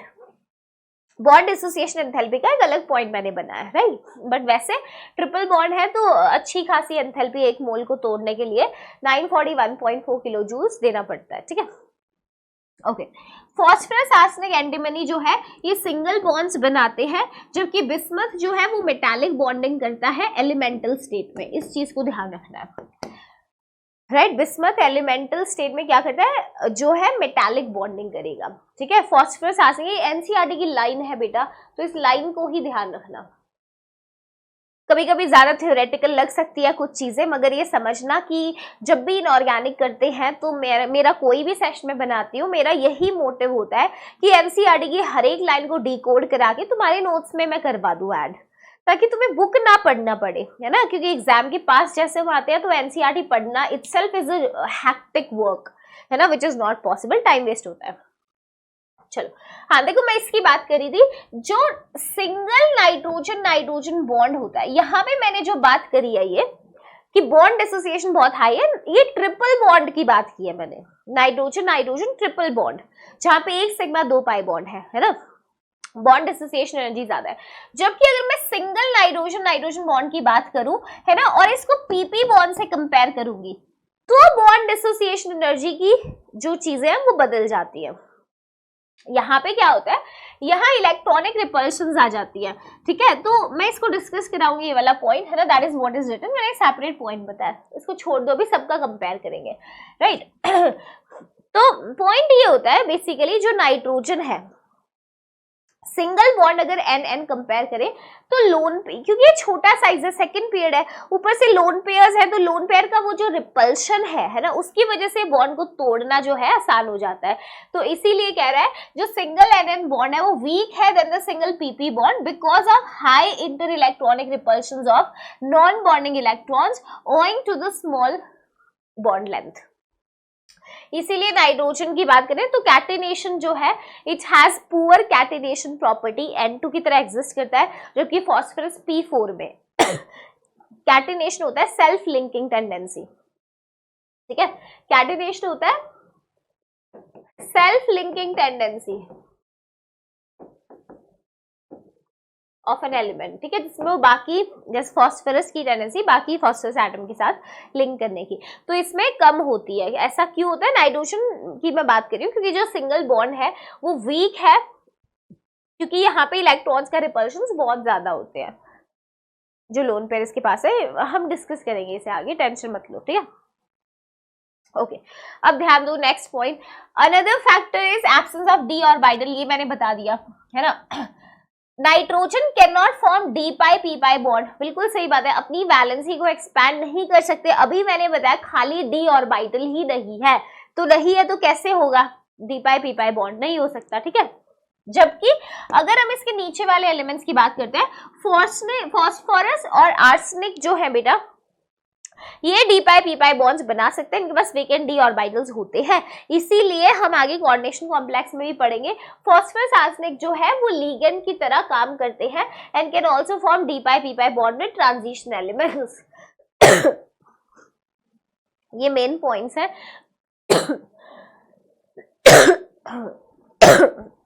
Sorry,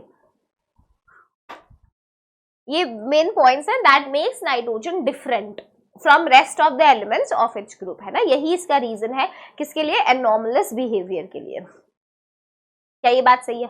okay चलो भाई, क्वेश्चन देखो, कहते हैं पेंटाहेलाइड्स आर मोर कोवैलेंट देन ट्राइहेलाइड्स।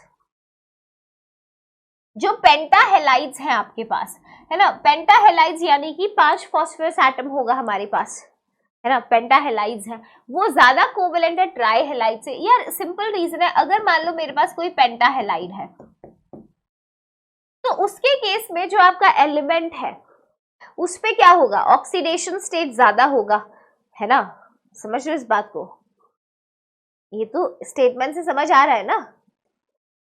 देखो अगर ये +5 है, ये +3 है, तो फायांस रूल को याद करो। देखो फायांस रूल क्या कहता था, फायांस रूल ने एक बात कही थी कि भाई अगर सेंट्रल एटम पे ऑक्सीडेशन स्टेट हाई है, उसका इफेक्टिव न्यूक्लियर चार्ज भी ज्यादा है, उसकी टेंडेंसी इलेक्ट्रॉन को अपनी तरफ खींचने की, एनायन के इलेक्ट्रॉन्स को खींचने की ज्यादा होती है, यानी उसकी पोलराइजिंग पावर ज्यादा है। पोलराइजिंग पावर ज्यादा होने से क्या होगा, ज्यादा पोलराइजेशन होगा तो ज्यादा कोवैलेंट कैरेक्टर्स होंगे, समझ रहे हो, यस। तो पेंटाहेलाइड्स इसीलिए ज्यादा जो है आपके बेसिकली कोवैलेंट है, क्योंकि ऑक्सीडेशन स्टेटस में सेंट्रल एलिमेंट का जो है वो ज्यादा है ना, और इस वजह से जो उसकी पोलराइजिंग पावर है वो भी ज्यादा है, और वो ज्यादा है तो कोवैलेंट कैरेक्टर ज्यादा होगा। ये सिंपल सा एक क्वेश्चन था। नेक्स्ट देखो, कहते हैं PCl5 एग्जिस्ट करेगा, NCl5 नहीं होता। यस, PCl5 एग्जिस्ट करता है। नाइट्रोजन 5 बॉन्ड्स नहीं बना सकता क्योंकि ये सेकंड पीरियड एलिमेंट है, और सेकंड पीरियड एलिमेंट अपना ऑक्टेट को एक्सपैंड नहीं कर सकते क्योंकि इनके पास वेकेंट ऑर्बिटल्स ही रही है।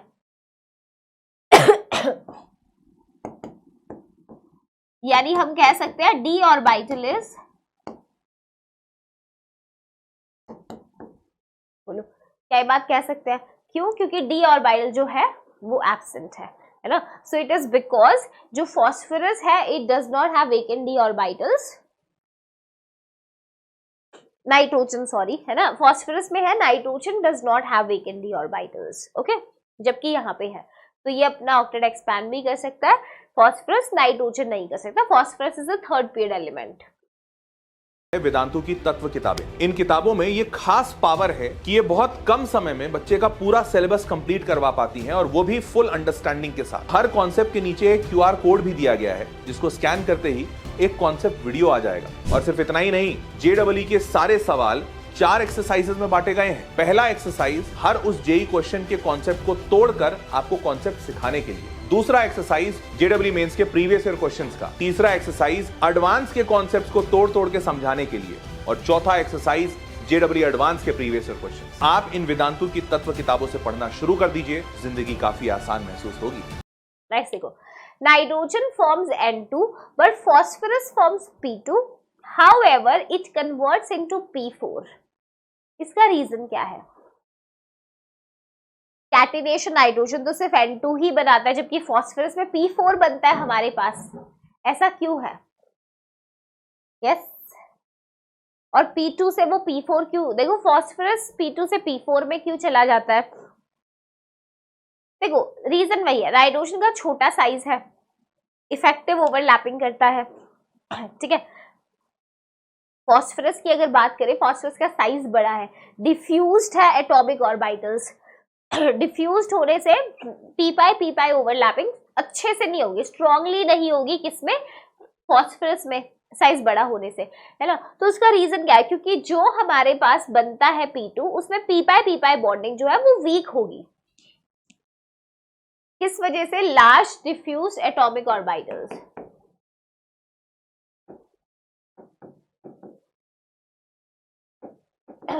Because of large diffused atomic orbitals. क्या ये बातें क्लियर है? ठीक है, ओके नेक्स्ट आ जाओ।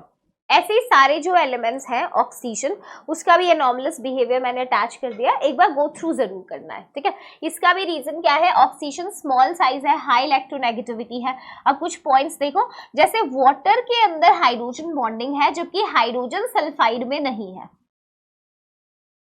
ठीक है। d ऑर्बिटल्स है नहीं, तो उसकी कोवैलेंसी जो है वो भी लिमिटेड है 4 में, है ना, रेयरली एक्सटेंड होती है। In case of other elements the valence shell can be expanded and covalency exceeds the 4, मगर ऑक्सीजन में नहीं कर सकते, तो सेकंड पेयर एलिमेंट है। Same point, vacant d orbital नहीं है, समझिए इस बात को, बोलो भाई।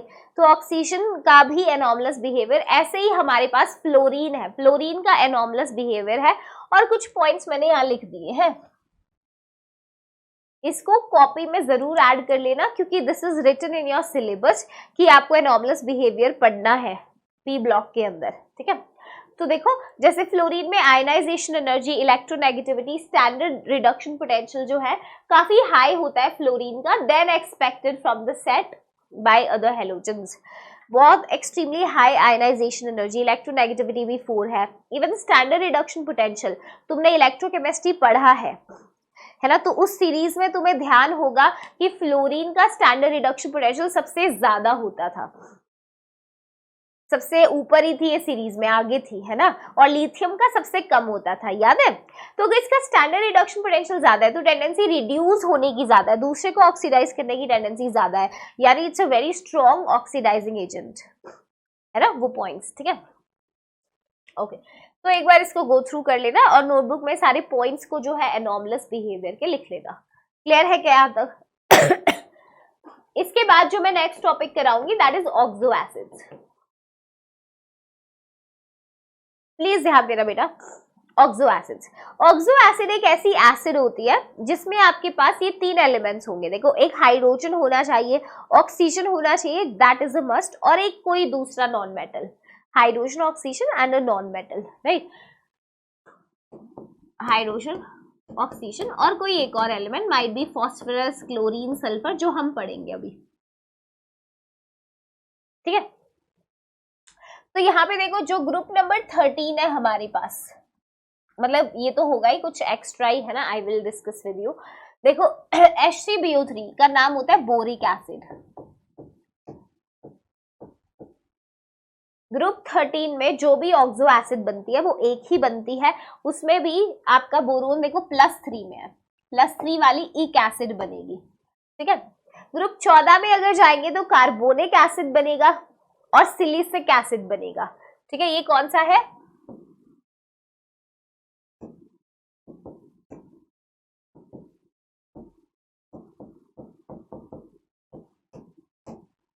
कार्बोनिक एसिड और सिलिसिक एसिड। इसमें कैसे है? दोनों में ही देखो जो सेंट्रल एलिमेंट है वो +4 में ही है, ठीक है।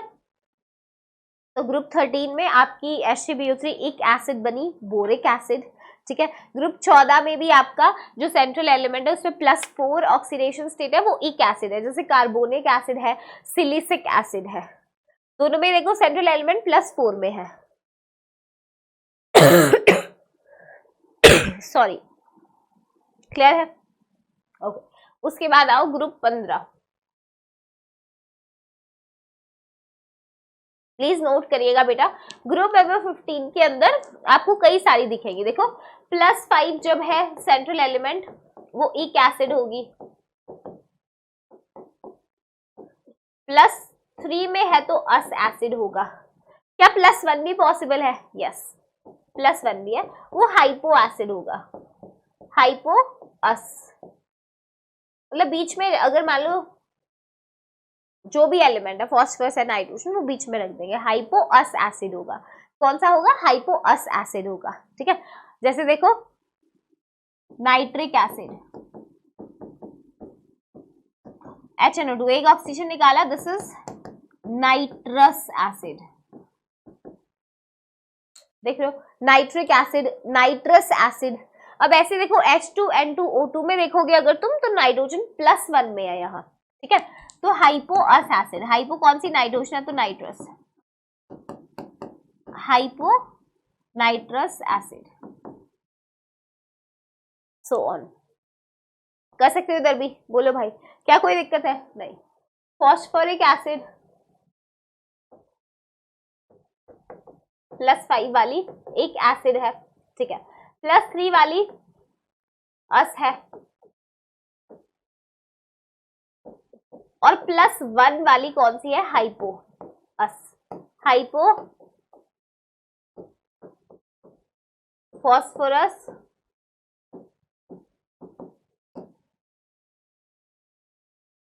ठीक है। बोलो भाई, क्या ये चीजें क्लियर है? हाइपो फॉस्फोरस एसिड, ठीक है। इन ऑक्सो एसिड्स के जो इंपॉर्टेंट है मैं स्ट्रक्चर्स भी डिस्कस कराऊंगी। कभी कभी यहाँ से क्वेश्चन आ जाता है, इन जनरल आपको पता होनी चाहिए, तो इसीलिए we are having a discussion on this also, ठीक है, ठीक है। नोट कर लो इन सबको, ये बहुत जेनरिक चीजें है बेटा, जो आपको इन ओवरऑल अगर आप जेई की तैयारी कर रहे हो तो ये तो बहुत बेसिक है, that you should know, right. तो पहले तो पी ब्लॉक जो है उसमें इतने सारे कंपाउंड्स होते थे, you guys are still lucky कि इतना ज्यादा सिलेबस कम हो गया है, तो तुम्हें एटलीस्ट मेंस में कोई प्रॉब्लम नहीं होने वाली है ना।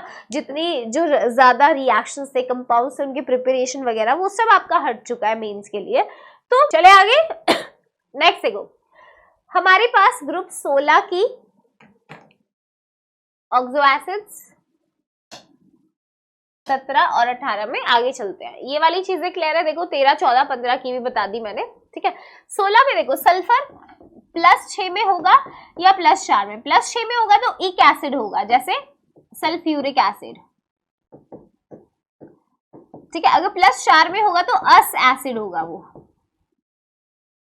सल्फ्यूरस एसिड, ठीक है। ऐसे ही अगर अपन ग्रुप नंबर 17 पे जाते हैं तो ग्रुप 17 का अलग से या यही बता देती हूँ, ग्रुप 17 में अगर आपका जो सेंट्रल एलिमेंट है जैसे क्लोरीन, अगर वो +7 में है तो वो पर इक एसिड होती है, ठीक है। पर इक मतलब पर या क्लोरिक होगा, पर क्लोरिक एसिड, समझ गए। अगर +5 में होता, देखो +5 में होता तो नॉर्मल आपकी जो इक एसिड होती है वो ये होगी, जैसे HClO3 है तो क्या बोलोगे इसे, क्लोरिक एसिड, क्लोरिक एसिड, ठीक है। अगर +3 में है, ये देखो दिस इज इन +3, और इधर ये क्या है, ये +1 में है, ऑक्सीडेशन नंबर तो निकाल लोगे ना, कोई दिक्कत नहीं होगा। +3 में अस एसिड होगा, अस एसिड, ठीक है, क्लोरस एसिड, राइट। और अगर आपका +1 में है तो हाइपो अस एसिड, हाइपो अस एसिड, हाइपोक्लोरस एसिड, स्पेलिंग देख लेना इसकी थोड़ी, ठीक है। हाइपो ओ है ये, हाइपोक्लोरस एसिड। क्या ये बात क्लियर है, इसमें कोई दिक्कत नहीं है। देख लो भाई, नाम याद करने इससे आसान नहीं हो सकते। तो अगर +7 में है तो पर इक एसिड होगी, +5 में है तो इक एसिड होगी, +3 में है तो अस एसिड, +1 में है तो हाइपो अस एसिड, ठीक है। अच्छा, ग्रुप 18 ज़ेनॉन भी कंपाउंड्स बनाता है भाई, इसके भी है क्या, ऑक्सो एसिड, यस। अगर कभी ये +8 में है तो पर इक एसिड क्या होगा, पर इक एसिड। अब यहाँ पे ज़ेनॉन का ऑक्सीडेशन स्टेट क्या है, देखो ये कितना है 8 और ये +6 है ज़ेनॉन यहाँ पे, है ना। तो +6 है क्या यहाँ पे, बताओ, निकालते हैं मैम, देखो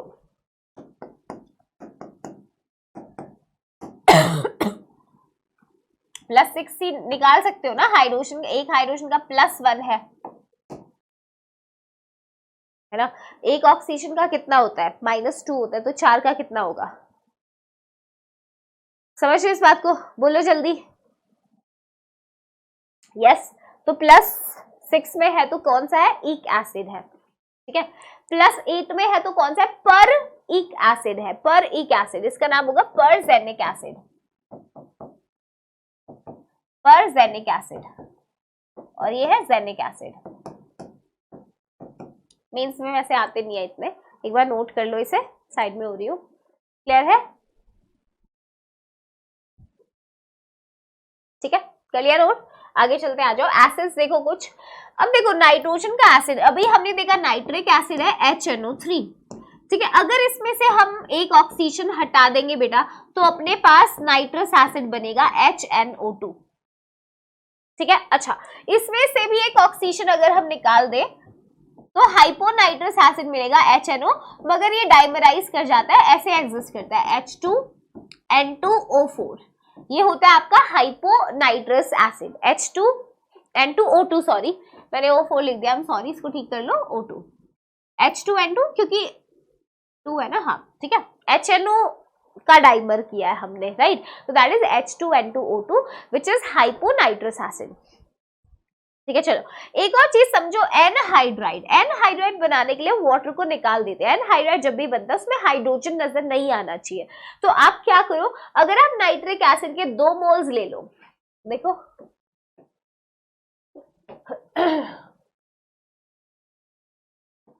नाइट्रस एसिड के 2 मोल्स हमने लिए, HNO3 प्लस HNO3, ठीक है। अब इसमें से आप क्या करो, इसमें से आप वाटर का रिमूवल कर दो, ठीक है, H2O अगर आप निकाल दोगे तो आपके पास क्या बचेगा, N2O5, ये नाइट्रिक एनहाइड्राइड है, समझे इस चीज को, N2O5 क्या, नाइट्रिक एनहाइड्राइड। देखो कैसे, 2 हाइड्रोजन निकाले हमने, ठीक है, पानी निकाला है ना, 2 हाइड्रोजन 1 ऑक्सीजन, तो 6 ऑक्सीजन में से एक गया तो 5 ऑक्सीजन बचे, 2 नाइट्रोजन है, H2 दोनों निकल गए, तो ये आपका नाइट्रिक एसिड एनहाइड्राइड, एनहाइड्राइड बनेगा ये, दैट इज विदाउट हाइड्रोजन, है ना। कैसे बनता है, 2 मॉलिक्यूल्स लिए, वाटर हमने रिमूव कर दिया। क्या क्लियर है वाली चीज, क्या इसमें कोई दिक्कत है भाई, पूछ लो, कोई प्रॉब्लम है तो, ठीक है, नोट कर लो सही से। चलो आगे देखो, नेक्स्ट सल्फर के लिए सल्फ्यूरिक एसिड क्या है, H2SO4, अगर इसका एनहाइड्राइड हम बनाए, देखना प्लीज ध्यान से, एनहाइड्राइड में तुम्हें पता है हमें क्या करना है, वाटर को निकाल देना है, H2O, है ना, जैसे ही यहाँ से H2O निकलेगा तो हमें मिलेगा सल्फर ट्राइऑक्साइड, जो कि इसका एनहाइड्राइड है। कहने वाली चीज, ठीक है। देखो थायो वर्ड मेरा जब भी आता है, थायो का मतलब तुम ध्यान रखो ऑक्सीजन की जगह पे सल्फर आता है, ठीक है।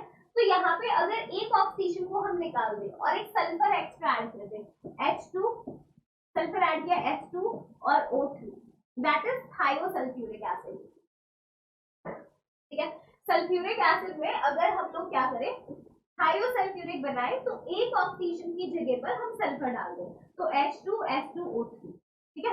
एक ऑक्सीजन हटाए, एक सल्फर एक्स्ट्रा हमने ऐड कर दिया, ठीक है।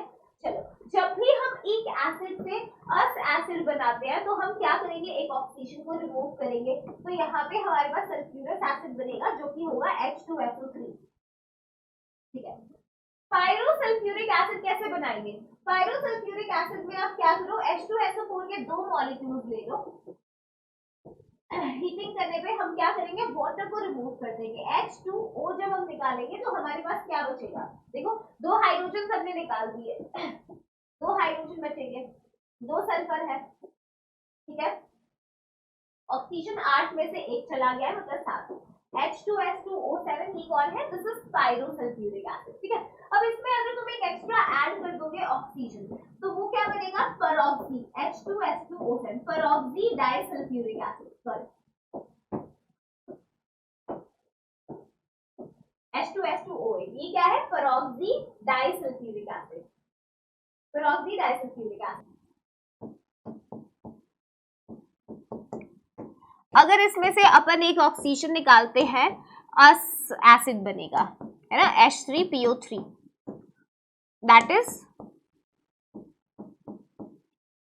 फॉस्फोरस एसिड, ठीक है, ओके। अब ध्यान देना, अगर हम इसमें से H2O रिमूव कर दें, वाटर, दो हाइड्रोजन एक ऑक्सीजन विल लीव HP, देखो दो हाइड्रोजन गए, एक HP और ऑक्सीजन एक निकला है, HPO3 बनेगा, HPO3 जो कि होता है मेटाफॉस्फोरिक एसिड, कौन सा, metaphosphoric acid, this is metaphosphoric acid, ठीक है। तो phosphoric acid, phosphorous acid, this is metaphosphoric acid.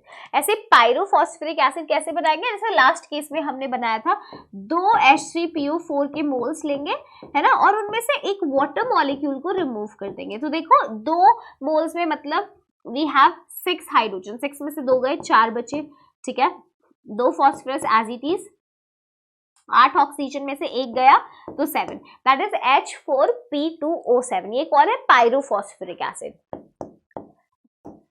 Pyro. अब ये वाली जो चीज मैंने तुम्हें बताई है ना, इसको ये मत समझो कि पी ब्लॉक में डायरेक्ट क्वेश्चन यहाँ से आएंगे, बेटा कई बार रिडॉक्स रिएक्शन में भी ना आपको एसिड का नाम दे देगा, है ना, ऑक्सी एसिड का, और पूछेगा बता इसमें सेंट्रल एलिमेंट का ऑक्सीडेशन नंबर क्या है, तो एटलीस्ट इतने आपको पता होने चाहिए, बेसिक एसिड्स है बहुत, ठीक है। ये पार्ट क्लियर है। तो यहाँ से कुछ एसिड्स के स्ट्रक्चर्स देखेंगे जो आपको आने चाहिए, which is again very basic. तो जो एसिड्स के पास एक ही सेंट्रल एटम है उनके स्ट्रक्चर्स कैसे बनाएंगे, देखो पहले जितने H है ना तुम्हें कोशिश करना है उसको ऑक्सीजन के साथ ही लगाएं। जैसे यहाँ पे बढ़िया है 3 ऑक्सीजन 3 ही H, तो तीनों को हम OH के फॉर्म में लगा सकते हैं। तो पहली चॉइस तुम्हें क्या करना है, हमेशा जो आपके पास सेंट्रल एलिमेंट है उससे डायरेक्ट हाइड्रोजन को नहीं जोड़ना, पहले हाइड्रोजन को O के साथ लगाओ, यानी OH के रूप में उसको कनेक्ट करो। जैसे यहाँ देखो H2CO3 में सेंट्रल एटम कार्बन है, 2 हाइड्रोजन हैं 3 ऑक्सीजन, तो जो 2 हाइड्रोजन है इनको OH के फॉर्म में लगाओ। कैसे लगाओगे, OH के फॉर्म में, ठीक है। देखो OH OH, अब क्या हुआ, H तो खत्म हो गए, अब एक कार्बन बचा है और इस एक ऑक्सीजन बचा है और इस कार्बन की 2 वैलेंसी फ्री है, तो उसको आप डबल बॉन्ड से ऑक्सीजन को लगा दो। क्लियर है, इतना समझ सकते हो। आ जाओ नाइट्रिक एसिड में, देखो नाइट्रोजन सेंट्रल एटम है, एक ही H है यहाँ पे, तो एक H है तो H को हमेशा कोशिश करना है OH के फॉर्म में लगाए, ठीक है। उसके बाद भी देखो हमारे पास क्या क्या बचा, हमारे पास 2 ऑक्सीजन और बचे। अच्छा, एक नाइट्रोजन के साथ हम ऑक्सीजन डबल बॉन्ड से लगा सकते हैं, 3 वैलेंस इलेक्ट्रॉन होते हैं नाइट्रोजन के, एक लोन पेयर अभी भी बचा है जो कोऑर्डिनेट बॉन्ड से ऑक्सीजन को इलेक्ट्रॉन्स देगा। बना सकते हैं बेसिक ल्यूइस डॉट स्ट्रक्चर्स ऐसे ही बनाते हो, बट यहाँ पे ट्रिक मैं तुम्हें बता रही हूँ, हाइड्रोजन को डायरेक्टली सेंट्रल एटम से मत कनेक्ट करो, पहले उसे OH के रूप में लगाओ। अगर सारे ऑक्सीजन खत्म हो गए तो फिर हम H को डायरेक्ट जो है सेंट्रल एटम से लगाते हैं। I give you example. अब यहाँ HNO2 को देखो, HNO2 में भी हमारे पास एक हाइड्रोजन है तो हम उसे OH के फॉर्म में लगाएंगे, ठीक है। एक ऑक्सीजन बचा है जो डबल बॉन्ड से कनेक्ट होगा और एक अभी भी लोन पेयर नाइट्रोजन के पास रह जाएगा, चेक कर लो।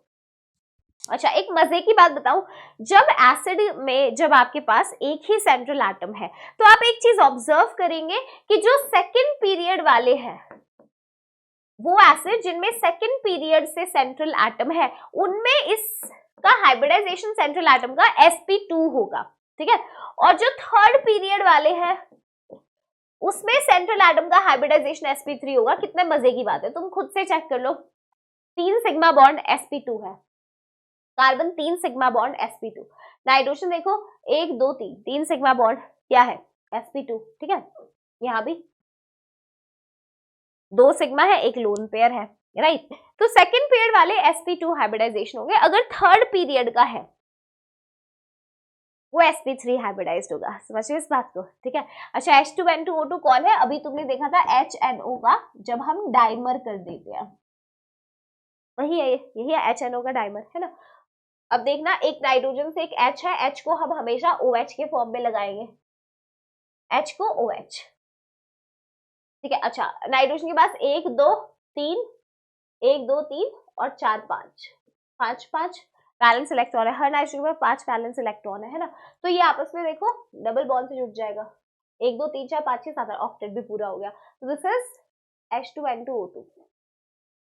अच्छा, यहाँ देखो फॉस्फोरस की जो ऑक्सी एसिड्स हैं इनको कैसे ड्रॉ करना है, बहुत इंटरेस्टिंग केस है। इसको तुम N फैक्टर जब करते हो ना रेडॉक्स रिएक्शन में, वहां पे भी पढ़ते हो, है ना वो चीज। देखो इसे सबसे पहले सेंट्रल एटम ले लो, जब भी तुम्हारे पास फॉस्फोरस की ऑक्सो एसिड आए एक तो तुम्हें ये जरूर बना लेना है, फॉस्फोरस पे डबल बॉन्ड O जरूर आएगा, ठीक है। अच्छा, अब इसके बाद क्या करोगे, अब तुम्हें जितने H है कोशिश करनी है उसे OH के रूप में लगाओ। देखो 3 हाइड्रोजन है और ऑक्सीजन भी बचे हैं 3, तो तीनों को OH के रूप में लगा दिया। देखो H3PO4, यहाँ देखो 3 हाइड्रोजन है, एक ऑक्सीजन तो ऑलरेडी लग चुका है ना, तो 3 हाइड्रोजन है तो 2 ही OH लग पाएंगे। क्यों मैम, क्योंकि एक ऑक्सीजन ऑलरेडी कंज्यूम्ड है ना। तो दिस इज 1 2 हाइड्रोजन 3 ऑक्सीजन, तो एक H बचा, उसको डायरेक्ट कर दो फॉस्फोरस से अटैच। समझे इस बात को, ये चीज ध्यान देना जरा बेटा। जब आप N फैक्टर पढ़ते हो तो याद करो जो H3PO4 है इसका N फैक्टर 3 है, क्योंकि यहाँ पे देखो 3 डिस्प्लेसेबल H+ आयोन्स है अपने पास, 3 डिस्प्लेसेबल H+ आयोन्स है तो N फैक्टर 3। H3PO3 में देखो 2 ही डिस्प्लेसेबल H+ आयोन है। जो प्लीज ध्यान देना बेटा, जो आपके पास हाइड्रोजन ऑक्सीजन से कनेक्टेड है वही डिस्प्लेसेबल है, समझ रहे हो। ये जो डायरेक्टली H फॉस्फोरस से जुड़ा हुआ है ना, ये एसिडिक नहीं है, डिस्प्लेसेबल हाइड्रोजन नहीं है, तो N फैक्टर में इसे नहीं लेंगे हम, ये दोनों से N फैक्टर 2 निकल करके आया, ठीक है। ओके, इधर आ जाओ, इधर देखो 3 हाइड्रोजन है तो एक ही OH यहाँ लग सकता है, ऐसा क्यों, एक और लग सकता है कि नहीं, 2 ही ऑक्सीजन थे खत्म हो गए, अब 2 H है डायरेक्टली फॉस्फोरस से कनेक्ट करना पड़ेगा। यहाँ पे N फैक्टर इस एसिड का 1 ही होता है क्योंकि एक ही डिस्प्लेसेबल H+ आयोन है, समझ गए। तो ये कुछ एग्जाम्पल है उन एसिड्स के जिनमें हमारे पास सिंगल सेंट्रल एटम है, उनके स्ट्रक्चर्स कैसे बनाएंगे। हाइब्रिडाइजेशन देखो थर्ड पीरियड वाला है, 1 2 3 4 सिग्मा बॉन्ड sp3 हाइब्रिडाइज्ड, देखो है ना। क्या बात क्लियर है, नोट डाउन कर लो फिर आगे चलते हैं। इज दिस क्लियर, चले आगे आ जाओ। नेक्स्ट डिस्कस करते हैं कुछ और स्ट्रक्चर्स। H2SO4, अब H2SO4 को कैसे बनाएंगे, वो सेम फंडा, जितने हाइड्रोजन हैं उसको क्या करना है हमने, कैसे अटैच करना है, OH के फॉर्म में लगाना है, ठीक है। तो 2 H है तो एक OH यहाँ और एक OH यहाँ, ठीक है। अब देखो सल्फर की 2 वैलेंसी पूरी है, 6 वैलेंस इलेक्ट्रॉन है ना, तो 3 4 5 6, ये this is your sulphuric acid, ठीक है, कह सकते हो। आ जाओ आगे आओ, देखो ये सल्फर है, H2SO5 में ना एक पेरोक्साइड लिंकेज होती है, यहाँ पे देखो 1 2 3 4 5 वैलेंसी ऐसे, अब एक यहाँ पे पेरोक्साइड लिंकेज होता है इस तरीके से, ठीक है, ये रहा, दिस इज पेरोक्साइड लिंकेज, देख सकते हो, है ना। तो पेरोक्साइड बॉन्ड है ये, क्लियर है, स्ट्रक्चर बना सकते हो आराम से, कोई दिक्कत नहीं है। आ जाओ, HClO4, HClO4 को कैसे बनाओगे, देखो क्लोरीन पे एक ऑक्सीजन डबल बॉन्ड से लगा दो, एक H है उसको हमें कैसे लगाना है, OH, बिल्कुल जैसे फास्फोरस के केस में किया था। 2 ऑक्सीजन कंज्यूम हो गए, बचे कितने, 3 और 4, क्लोरीन के 1 2 3 4 5 6 7, देखो 7 वैलेंस इलेक्ट्रॉन्स पूरे हैं, कर सकते हैं। अच्छा, HClO3 में क्या करेंगे, एक डबल बॉन्ड हो, एक OH तो होगा ही होगा, ठीक है, 2 ऑक्सीजन खर्च हो गए, एक और बचा है ऑक्सीजन डबल बॉन्ड से जोड़ेंगे, 1 2 3 4 5 और एक लोन पेयर बचेगा, ये 7, कर सकते हैं, समझ सकते हैं। हाइब्रिडाइजेशन तो बता दोगे ना, उसमें सिंपल तुम्हें सिग्मा बॉन्ड और लोन पेयर को गिनना है, ठीक है। आ जाओ, सल्फ्यूरस एसिड, देखो सल्फर से 2 हाइड्रोजन 2 OH लगाए, डबल बॉन्ड हो, 1 2 3 4, एक लोन पेयर बचेगा 5 6, देखो H2SO3, कर सकते हैं। H4SiO4 में, इसमें देखो सिलिकॉन सेंट्रल एटम में 4 हाइड्रोजन 4 ही O है, तो 4 OH के फॉर्म में लगा दो, कर सकते हैं, कर सकते हैं। आ जाओ, HClO2 में देखो क्लोरीन है, एक डबल बॉन्ड O तो आएगा, H को OH के फॉर्म में लगाएंगे, दोनों ऑक्सीजन खत्म, हाइड्रोजन है। अब लोन पेयर देखो 1 2 3 4 5 6 7, chlorine is having 2 lone pair, भी पूछ सकता है कभी क्वेश्चन, बता कितने लोन पेयर है इसमें, है ना, सेंट्रल एटम के पास, तो यू शुड टेल दैट। देखो एक ही H है, एक को वो OH लगेगा, अब 1 2 3 4 5 6, 3 लोन पेयर होंगे क्लोरीन के पास। चेक कर लो भाई से भी, कर सकते हो, स्ट्रक्चर्स बना लोगे आराम से, चले आगे, क्या है, तो इस स्ट्रक्चर्स को एक बार प्रैक्टिस कर लेना, ठीक है। आगे आ जाओ, देखो एक बहुत इंटरेस्टिंग ट्रिक बताती हूँ तुम्हें इनऑर्गेनिक केमिस्ट्री में। कभी भी तुम्हारे पास एक एसिड जो होती है, एक एसिड से बेटा 8 आयोन बनता है, ठीक है, और अस एसिड से 8 आयोन बनता है। मतलब मैम जैसे सिंपल एग्जाम्पल सोचो, सल्फ्यूरिक एसिड है तुम्हारे पास, इधर आओ, देखो मैंने कहा H2SO4 सल्फ्यूरिक एसिड है, नाम लिख दे इसका, दिस इज सल्फ्यूरिक एसिड, यानी एक एसिड है, ठीक है। तो अब अगर इसके 2 H+ हम निकाल दें तो मतलब हमारे पास SO4 2- बनेगा, ये 8 आयोन होगा, दिस इज सल्फेट आयोन, समझे। तो कभी भी एक एसिड अगर होता है तो उससे 8 आयोन बनता है। ऐसे ही अगर तुम H2SO3 लेते हो,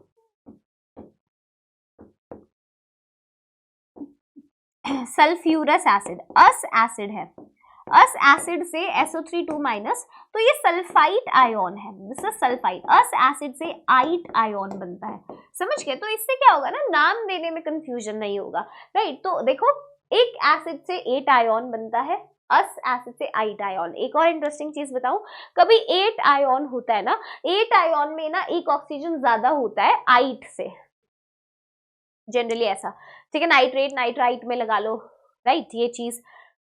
अब ऐसे देखो HClO4 है, इसका नाम क्या था, परक्लोरिक एसिड, परक्लोरिक एसिड। तो एक एसिड से अगर मैं ClO4- बनाऊंगी तो ये क्या होगा, दिस इज परक्लोरेट आयोन, समझे क्या, बोलो। तो एक एसिड से कौन सा आयोन बनता है, 8 आयोन बनता है, ठीक है। ऐसे इसका नाम क्या था, देखो क्लोरिक एसिड, एक एसिड है तो इससे क्या बनेगा, क्लोरेट आयोन, ClO3-। क्या बात क्लियर है, बोलो भाई, यस। आ जाओ, ये कौन है, क्लोरस एसिड, अस एसिड से कौन सा आयोन बनता है, 8 आयोन बनता है, तो ये क्या होगा बताओ, इससे HClO2 लिखो, सॉरी HClO3 लिख रखा है, it should be HClO2, that is कौन सा, क्लोरस एसिड। तो क्लोरस एसिड से क्या बनेगा, अस से 8 ion, this is chloric ion, समझे इस बात को, बोलो। अब ये तो कोई क्वेश्चन नहीं पूछेगा इस पे, मगर this is interesting to note down. Chlorite, sorry chloric लिख दिया मैंने, क्लोराइट, समझे। ऐसे कोई क्वेश्चन नहीं पूछेगा, मगर it's for you, your convenience.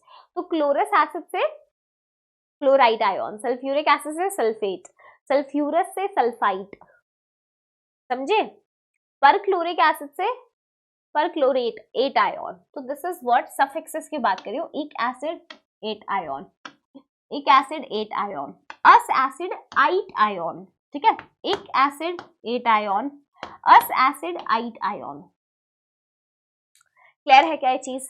बोलो भाई, यस, ठीक है, चलो भाई देखो वेदांतु की तत्व किताबें, इन किताबों में ये खास पावर है कि ये बहुत कम समय में बच्चे का पूरा सिलेबस कंप्लीट करवा पाती हैं, और वो भी फुल अंडरस्टैंडिंग के साथ। हर कॉन्सेप्ट के नीचे एक क्यूआर कोड भी दिया गया है, जिसको स्कैन करते ही एक कॉन्सेप्ट वीडियो आ जाएगा। और सिर्फ इतना ही नहीं, जेईई के सारे सवाल 4 एक्सरसाइजेस में बांटे गए हैं। पहला एक्सरसाइज हर उस जेईई क्वेश्चन के कॉन्सेप्ट को तोड़कर आपको कॉन्सेप्ट सिखाने के लिए, दूसरा एक्सरसाइज जेईई मेंस के प्रीवियस ईयर क्वेश्चंस का, तीसरा एक्सरसाइज एडवांस के कॉन्सेप्ट्स को तोड़ तोड़ के समझाने के लिए, और चौथा एक्सरसाइज जेईई एडवांस के प्रीवियस ईयर क्वेश्चंस। आप इन वेदांतु की तत्व किताबों से पढ़ना शुरू कर दीजिए, जिंदगी काफी आसान महसूस होगी।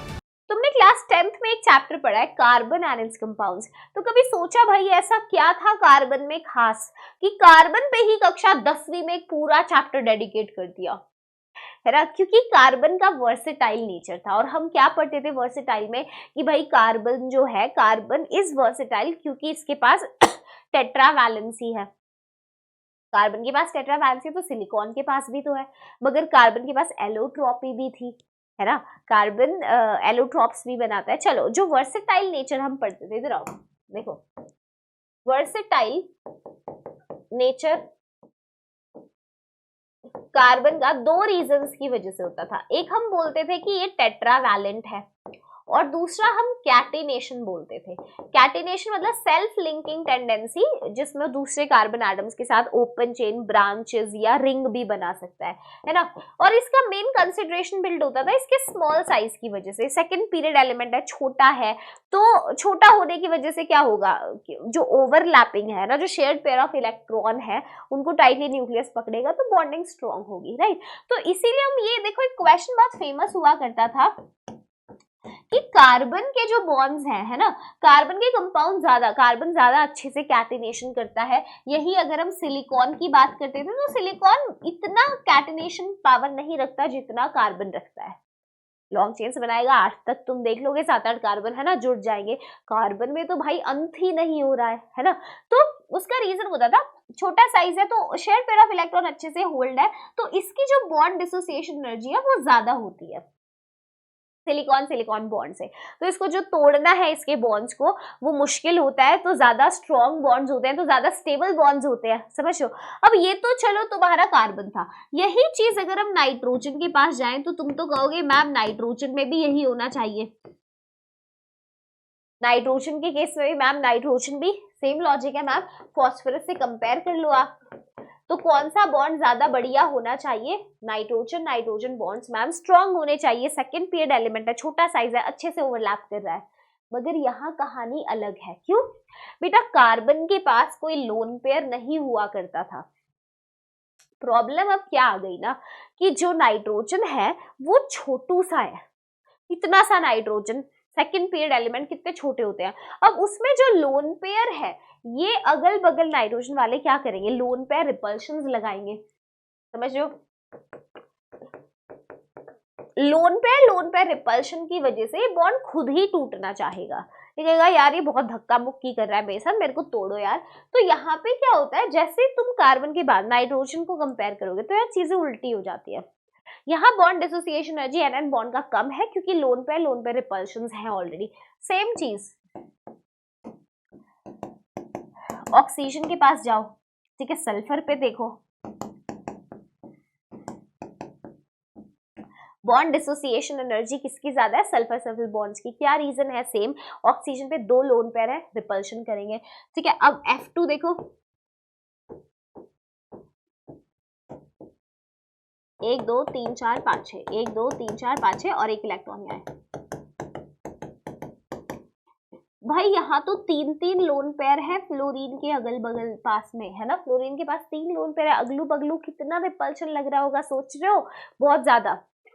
तो बॉन्ड डिसोसिएशन एनर्जी क्लोरीन की ज्यादा होती है, इंपॉर्टेंट केस है। हाँ, कार्बन के लिए हमने बच्चों ने पढ़ा हुआ है, तो इस चीज को थोड़ा सा ध्यान रखना है। क्लियर है क्या? बोलो भाई। ठीक है, चलो आगे चले। छोटा सा टॉपिक है, क्लास 10th में ऐसा ही कुछ तुमने पढ़ा था ना, एलोट्रॉप्स। एलोट्रॉप्स होते हैं डिफरेंट फिजिकल फॉर्म्स, है ना, डिफरेंट फिजिकल फॉर्म जिसमें सेम एलिमेंट के एटम्स एग्जिस्ट कर सकते हैं। कैसे मैम? देखो sorry, different forms of an element with in the same physical phase. और सिंप्लीफाई करें तो जैसे कार्बन है, कार्बन के एटम से मिलके ही ग्रेफाइट बना है, कार्बन के एटम से मिलके ही डायमंड बना है। किसी लड़की से पूछो तुम कि भाई क्या तू ग्रेफाइट की ज्वेलरी पहनेगी, बोलो कोई है ना, ग्रेफाइट तुम्हें पता है पेंसिल के सिक्के में होता है तुम्हारा, वो ग्रेफाइट और सैंड का मिक्सचर होता है। आप किसी लड़की को पूछो ये ज्वेलरी आप उसको गिफ्ट करो तो फिर तो यार तुम्हें पता है मुश्किल ही हो जाएगी। तो होता क्या है, डायमंड कितना अलग है ना, वो कहेगी नहीं, तो फिर तुम कहोगे भाई दोनों में कार्बन ही है, ग्रेफाइट की ज्वेलरी ले लेना, सस्ते में निपट जाएंगे, डायमंड ही क्यों चाहिए? तो एक्चुअली एलोट्रॉप्स होते हैं different physical forms of the same element, है ना, जिसमें सेम एलिमेंट के एटम्स एग्जिस्ट कर सकते हैं।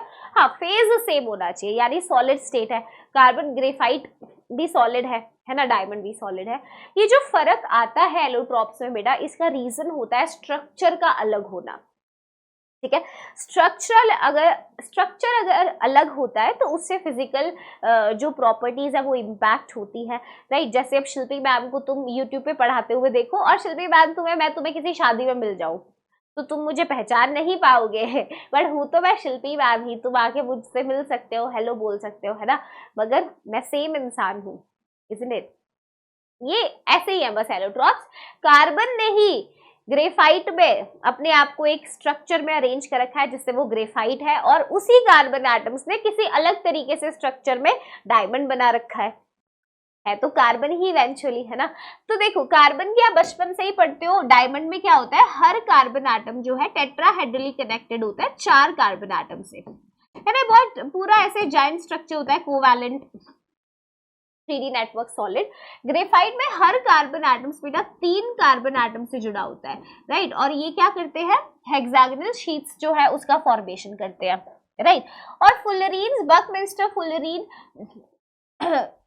आर्किटेक्ट से इंस्पायर्ड ये आर्टिफिशियल एलोट्रॉप्स हैं जिसमें कम से कम जैसे 60 कार्बन एटम्स हैं, वो फुटबॉल शेप में अरेंज्ड है, जिसमें 5 और 6 मेंबर्स की रिंग होती है। ये कार्बन हम बचपन में करते हैं। अभी फॉस्फोरस में हमारे पास है रेड फॉस्फोरस, व्हाइट फॉस्फोरस और ब्लैक फॉस्फोरस।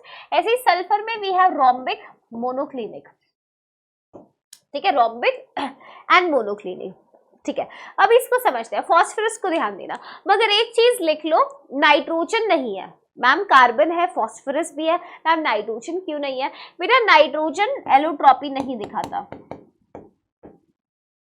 नाइट्रोजन में एलोट्रॉप्स एग्जिस्ट नहीं करेंगे।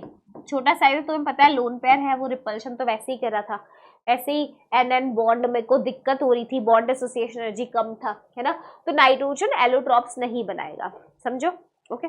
आ जाओ, देखो फॉस्फोरस में हमारे पास व्हाइट, रेड और ब्लैक फॉस्फोरस है। कुछ प्रॉपर्टीज अगर मैं तुम्हें बताऊं, जो व्हाइट फॉस्फोरस होता है P4, अब इसमें देखो इस बॉन्ड में 60 डिग्री का बॉन्ड एंगल है, और ये इलेक्ट्रॉन्स, बॉन्ड के इलेक्ट्रॉन्स जो है इतना रिपल्शन कॉज करते हैं 60 डिग्री पे कि ये बहुत ज्यादा ना अनस्टेबल होता है, राइट। तो काफी ज्यादा स्ट्रेन्ड है और काफी रिएक्टिव भी इसीलिए, ताकि स्ट्रेन को खत्म करे जल्दी से जल्दी। अंधेरे में चमकता है, readily catches fire in air to give dense white fumes of P4O10। अगर तुम छोड़ दोगे ना इसे, है ना, तो एयर से ऑटोमेटिकली जो है रिएक्ट करके क्या करेगा, P4O10 बना लेगा, फॉस्फोरस पेंटॉक्साइड, ठीक है।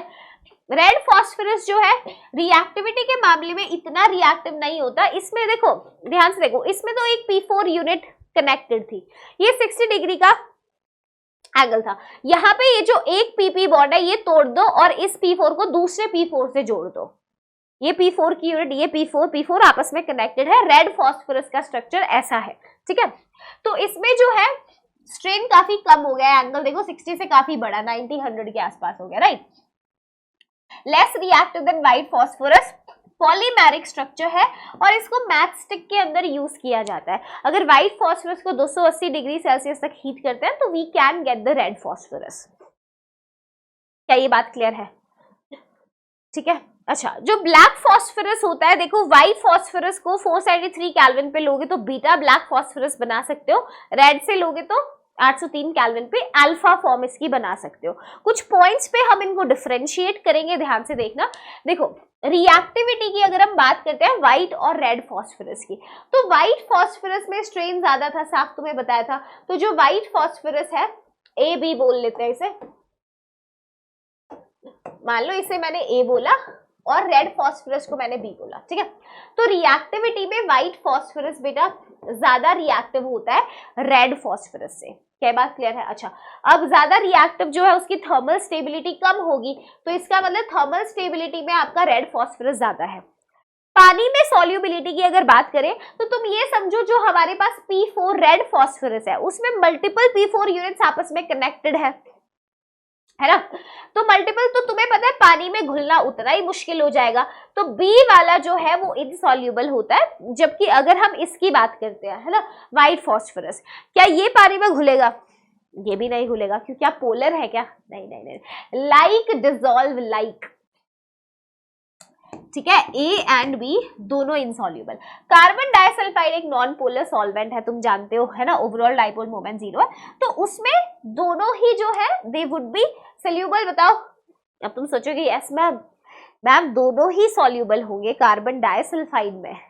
अच्छा देखो, कार्बन डाइसल्फाइड में ए सोल्यूबल है, बी नहीं है। व्हाइट फास्फोरस होगा, रेड फास्फोरस नहीं होगा, ठीक है, ध्यान रखोगे चीजें,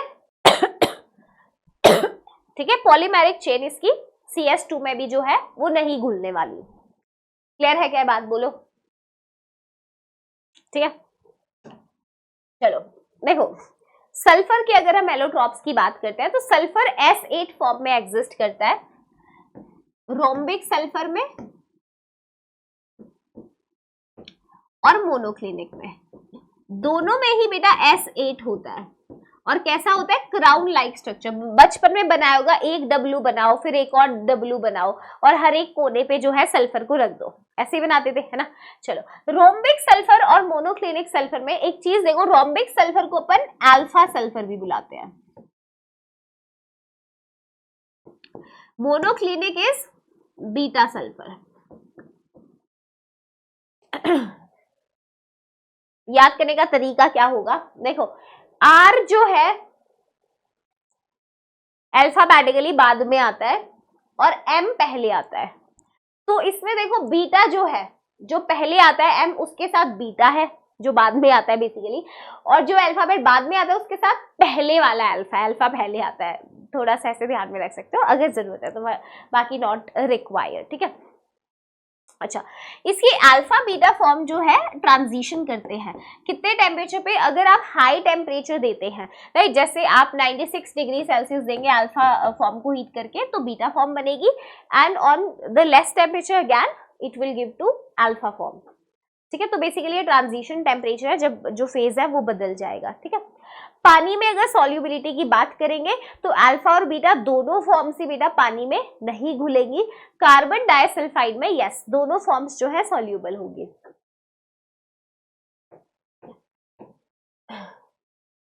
सॉल्युबल रहेंगे दोनों। कुछ कुछ पॉइंट्स है, बस बेसिक सा देख लो, बहुत ज्यादा डिटेल में तो जाने की जरूरत नहीं है तुम्हें। क्लियर है? ठीक है, आ जाओ। देखो लास्ट चीज अब हम डिस्कस करेंगे, दैट इज ज़ेनॉन। ज़ेनॉन भी कंपाउंड्स बनाता है, यस। तो ज़ेनॉन तुम सोचोगे my whole life was a lie, मैंने सोचा नोबल गैसेस सच में नोबल है। अरे काहे की नोबल यार, नोबल गैसेस ही नोबल नहीं है, सोचो, है ना, यही नोबल नहीं है तो तुम तो क्या ही नोबल बनोगे। देखो ध्यान देना, जोक से पार, ज़ेनॉन के कंपाउंड एग्जिस्ट करते हैं ऑक्सीजन फ्लोरीन के साथ, राइट। तो इनके ना स्ट्रक्चर्स को एक बार प्रैक्टिस कर लेना। ये सिंपल मैंने क्वेश्चन डाल दिया इसमें कि स्ट्रक्चर ड्रॉ करिए, शेप्स और हाइब्रिडाइजेशन बताइए। इसमें अक्सर जो सबसे इंपॉर्टेंट होता है XeF6 होता है। अगेन ये केमिकल बॉन्डिंग में आने लगेगा, है ना। XeF6 में ना डिस्टॉर्टेड ऑक्टाहेड्रल होता है। कैसा होता है? देखो 4 फ्लोरीन ये और 5 और 6, ठीक है। एक लोन पेयर होता है फ्लक्सोनियल बिहेवियर दिखाता है जो, तो ये यहाँ पे कैसा होता है, xenon hexafluoride is basically distorted octahedral, बनाए हुए हैं सारे स्ट्रक्चर्स, मैं इरेज कर रही हूँ इसे, प्रैक्टिस जरूर कर लेना इसको। डिस्टॉर्टेड ऑक्टाहेड्रल, ये देखो XeO F4 जो है स्क्वायर प्लेनर बनता है, ये ऑक्टाहेड्रल का वो वाला केस है जहां पे 4 बॉन्ड पेयर्स और 2 लोन पेयर होता है, which comes out to be square planar, कर सकते हो। तो इनके स्ट्रक्चर्स के मैं प्रैक्टिस करना, मैं दिखा देती हूँ तुम्हें आंसर्स, मैंने यहाँ मतलब स्ट्रक्चर सारे ड्रॉ कर दिए हैं, एक बार इतना प्रैक्टिस कर लेना। इस सेशन का ऑब्जेक्टिव यही था कि मेंस लेवल पे तुम थोड़ा सा इसको देख के चले जाओ पेपर में पी ब्लॉक को, ठीक है। बाकी मैं काफी और सेशंस लेती रहूंगी चैनल पे इस पी ब्लॉक के भी, जिसमें मैं क्वेश्चंस तुम्हें अलग से कराऊंगी कैसे क्वेश्चंस आए हुए हैं, ठीक है। तो ये वाला जो सेशन है इसमें आपको पी ब्लॉक का पूरा आइडिया जो है you guys are going to get that, ठीक है। तो इसको अच्छे से जो है प्रैक्टिस कर लेना, बहुत हैवी सेशन नहीं है।